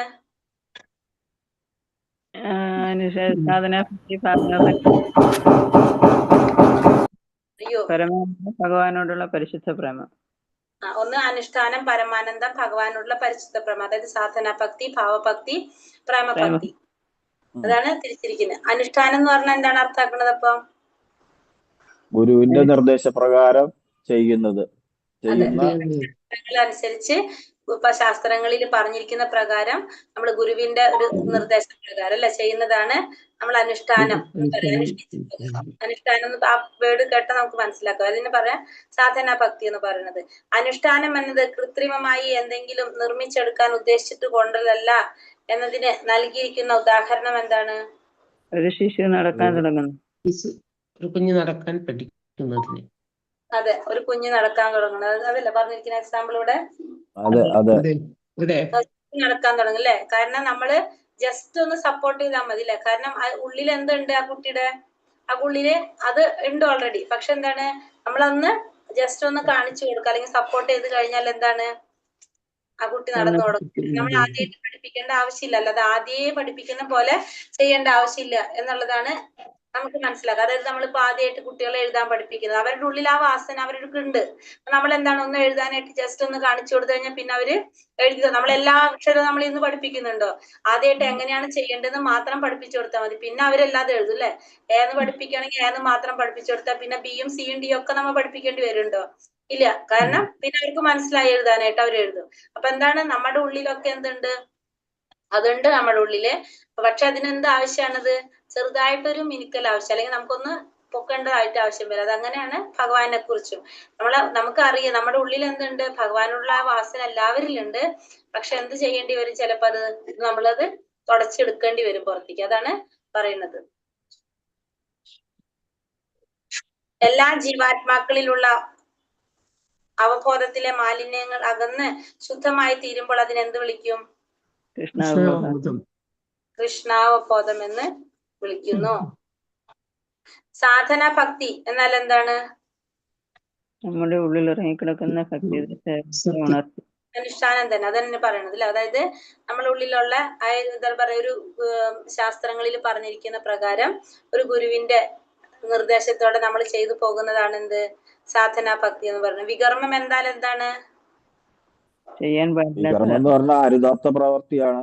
അതായത് ശാസ്ത്രങ്ങളില് ചെയ്യാൻ പാടില്ല എന്ന് പറഞ്ഞിരിക്കുന്ന കാര്യങ്ങൾ നമ്മൾ ചെയ്യുകയാണെങ്കിൽ നമുക്ക് അതിനെന്ത് പറയാം? വികർമ്മം എന്ന് പറയാനായിട്ട് സാധിക്കും അല്ലെ. സാധനാ ഭക്തിയെ കുറിച്ച് നാരദ മഹർഷി ശ്രീമദ് ഭാഗവതത്തില് 7-ാം സ്കന്ധം 1-ാം അധ്യായം 32-ാം ശ്ലോകത്തിൽ എന്താ പറയുന്നത്? ഏത് മാർഗത്തിലൂടെയും ഭഗവാനിൽ മനസ്സ് ഉറപ്പിക്കുക. അത് എല്ലാവർക്കും ആവശ്യമാണ് അല്ലെ. അതിനാണ് കൃഷ്ണാവബോധം എന്ന് പറയുന്നത്. അപ്പൊ ഏത് മാർഗത്തിലായാലും നമ്മൾ ചെയ്യേണ്ടത് എന്താണ്? ഭഗവാനില് മനസ്സുറപ്പിക്കുക എന്നുള്ളതാണ് നമ്മൾ ചെയ്യേണ്ടത്.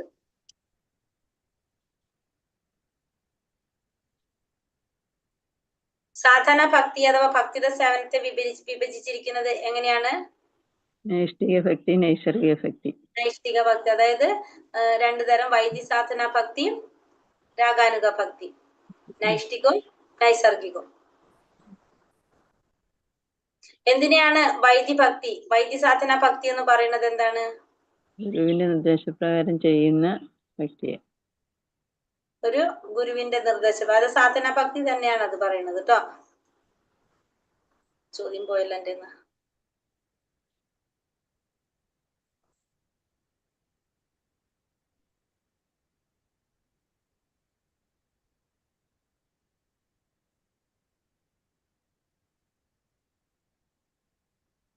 അടുത്തത് 10ാമത്തെ ചോദ്യമാണോ? അതെ. അതെ. ശുകദേവ ഗോസ്വാമി പരീക്ഷിത് രാജാവിനോട് മരണത്തെ നേരിടാനായിട്ട് എന്ത് ചെയ്യാനാണ് പറഞ്ഞത്?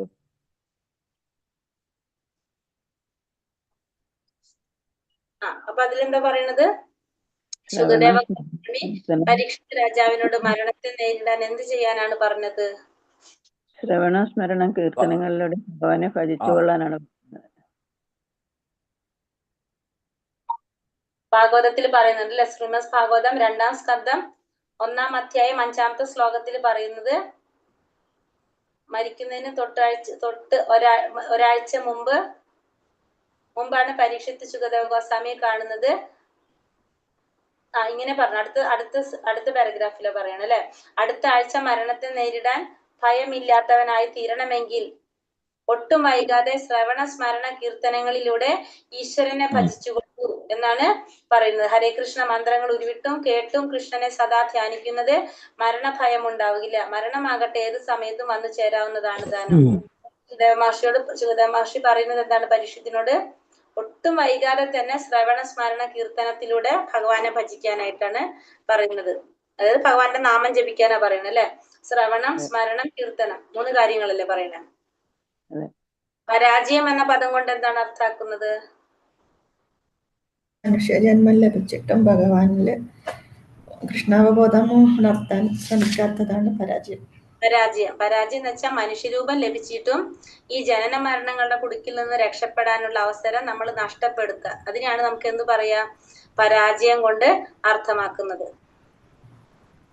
ജനന മരണങ്ങളുടെ അവസാനിക്കാത്ത ശൃംഖലയിലേക്ക് നാം വലിച്ചെറിയപ്പെടാതിരിക്കാൻ എന്ത് ചെയ്യണം?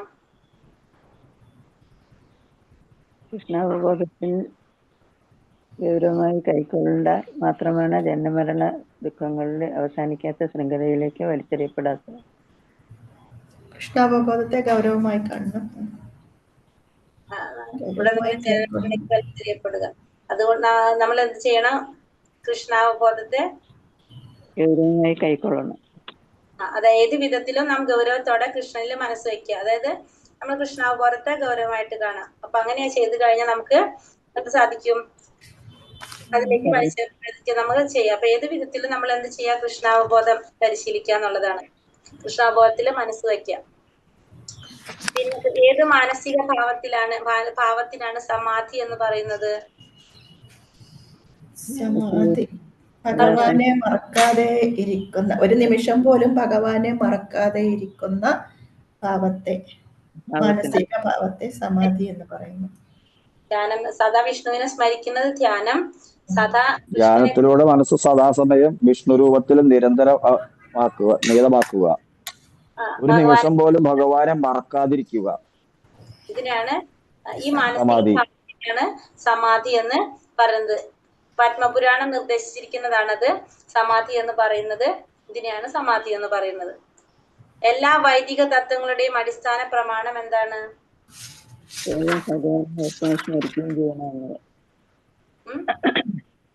ഏതെങ്കിലും വിധത്തില് സദാ വിഷ്ണുവിനെ കുറിച്ച് ചിന്തിക്കുക. ഒരിക്കലും ഒരു പരിതസ്ഥിതിയിലും അദ്ദേഹത്തെ മറക്കാതിരിക്കുക. ഭഗവാനെ കുറിച്ച് ചിന്തിക്കുക, ഭഗവാനെ മറക്കാതിരിക്കുക. അതാണ് എല്ലാ വൈദിക തത്വങ്ങളുടെയും അടിസ്ഥാന പ്രമാണം. ശ്രീമദ് ഭാഗവതം 11-ാം സ്കന്ധം 5-ാം അധ്യായം 2-3 നിമി മഹാരാജാവിന് നവയോഗേന്ദ്രന്മാരിൽ ഒരാളായ ചമസമുനി ഉപദേശിച്ചത് എന്താണ്? ബ്രാഹ്മണർ, ക്ഷത്രിയർ, വൈശ്യർ, ശൂദ്രർ എന്നിങ്ങനെ 4 വർണ്ണങ്ങള് വിരാട് രൂപത്തിന്റെ ഭാഗത്തു നിന്നും രൂപം കൊണ്ടതാണ്.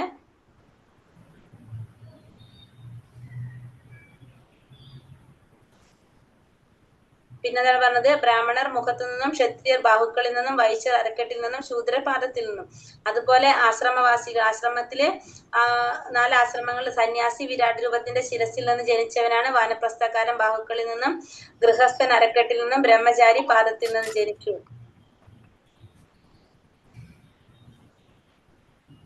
പറഞ്ഞ മാതാജി.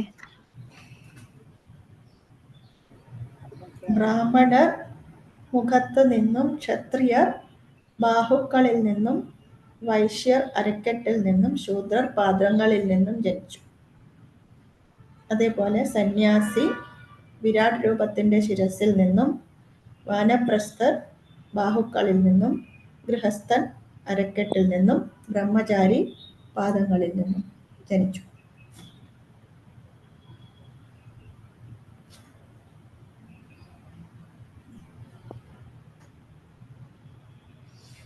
മതിയെന്ന് തോന്നുന്നത്. വേറെ അത് മാത്രം പറഞ്ഞാൽ മതിയാവില്ലല്ലോ. അത് നിർത്തിയിരിക്കണ കാണുന്നില്ല, അതാ ഞാൻ നോക്കിയത്. പിന്നെയും പറയേണ്ടി വരും. അപ്പൊ അത് മുഴുവൻ ഗുണങ്ങളുടെ അടിസ്ഥാനത്തിലാണ്. ഇങ്ങനെ ജനിച്ചു കഴിഞ്ഞാലും അവരവരുടെ നിലയ്ക്ക് അനുസരിച്ചിട്ടുള്ള പ്രവർത്തികൾ കൊണ്ട് ഭഗവാനെ തൃപ്തിപ്പെടുത്തിയിട്ടില്ലെങ്കിൽ അവരെ സ്വന്തം നിലയിൽ നിന്ന് അധപ്പതിക്കേണ്ടി വരും കൂടി ഉണ്ടല്ലോ ഇത് പറയണ്ടേ. അത് ഭഗവത്ഗീതയിൽ പറയുന്നു. അപ്പൊ ഇത് സെന്റൻസ് ഇവിടെ നിമി മഹാരാജാവ് പറഞ്ഞു എന്ന് പറഞ്ഞിട്ട് ഇവിടുന്ന് തുടങ്ങിയിട്ട് ഇൻവെർട്ടഡ് കോമ എവിടെ വരെ പോയിട്ടുണ്ട്? ഇപ്പുറം വരെ ഉണ്ടല്ലോ. ശരി കണ്ടു. അപ്പൊ ഇനിയും ഉണ്ടത്, കുറെ ഉണ്ടത് കേട്ടാ. ബ്രഹ്മചാരി ജനിച്ചു. സമൂഹത്തിന്റെ 4 വിഭാഗങ്ങളും ആത്മീയ പുരോഗതിയുടെ വിവിധ തലങ്ങളും മനസ്സിലാക്കേണ്ടത് ഗുണങ്ങളുടെ അടിസ്ഥാനത്തിലാണ്. ഈ വർണ്ണ വ്യത്യാസങ്ങളും ആശ്രമഭേദങ്ങളും ഭഗവാൻ തന്നെ സൃഷ്ടിച്ചതാണെന്ന് ഭഗവത്ഗീത പറയുന്നു. അവയ്ക്കൊക്കെ അടിസ്ഥാനം വ്യക്തികളുടെ ഗുണമാണ്. ശരീരത്തിന്റെ വിവിധ ഭാഗങ്ങളുടെ ധർമ്മങ്ങൾ വിഭിന്നമായിരിക്കുന്നത് പോലെ സാമൂഹികവും ആത്മീയവുമായ ഈ ഭേദങ്ങളിൽ വ്യത്യസ്തമായ പ്രവർത്തനങ്ങളും അതതിന്റെ സവിശേഷതകൾ അടിസ്ഥാനമാക്കി ആരോപിച്ചിരിക്കുന്നു. ഈ പ്രവർത്തനങ്ങളുടെ ലക്ഷ്യം ഭഗവാനാണ്. ഭഗവത്ഗീതയിൽ ഉറപ്പിച്ചു പറഞ്ഞിരിക്കുന്നത് പോലെ അദ്ദേഹമാണ് പരമാസ്വാദകൻ. അതുകൊണ്ട് ബ്രാഹ്മണനായാലും ശൂദ്രനായാലും സ്വന്തം പ്രവർത്തനങ്ങളുടെ പരമപുരുഷനായ ഭഗവാനെ തൃപ്തിപ്പെടുത്തേണ്ടതുണ്ട്.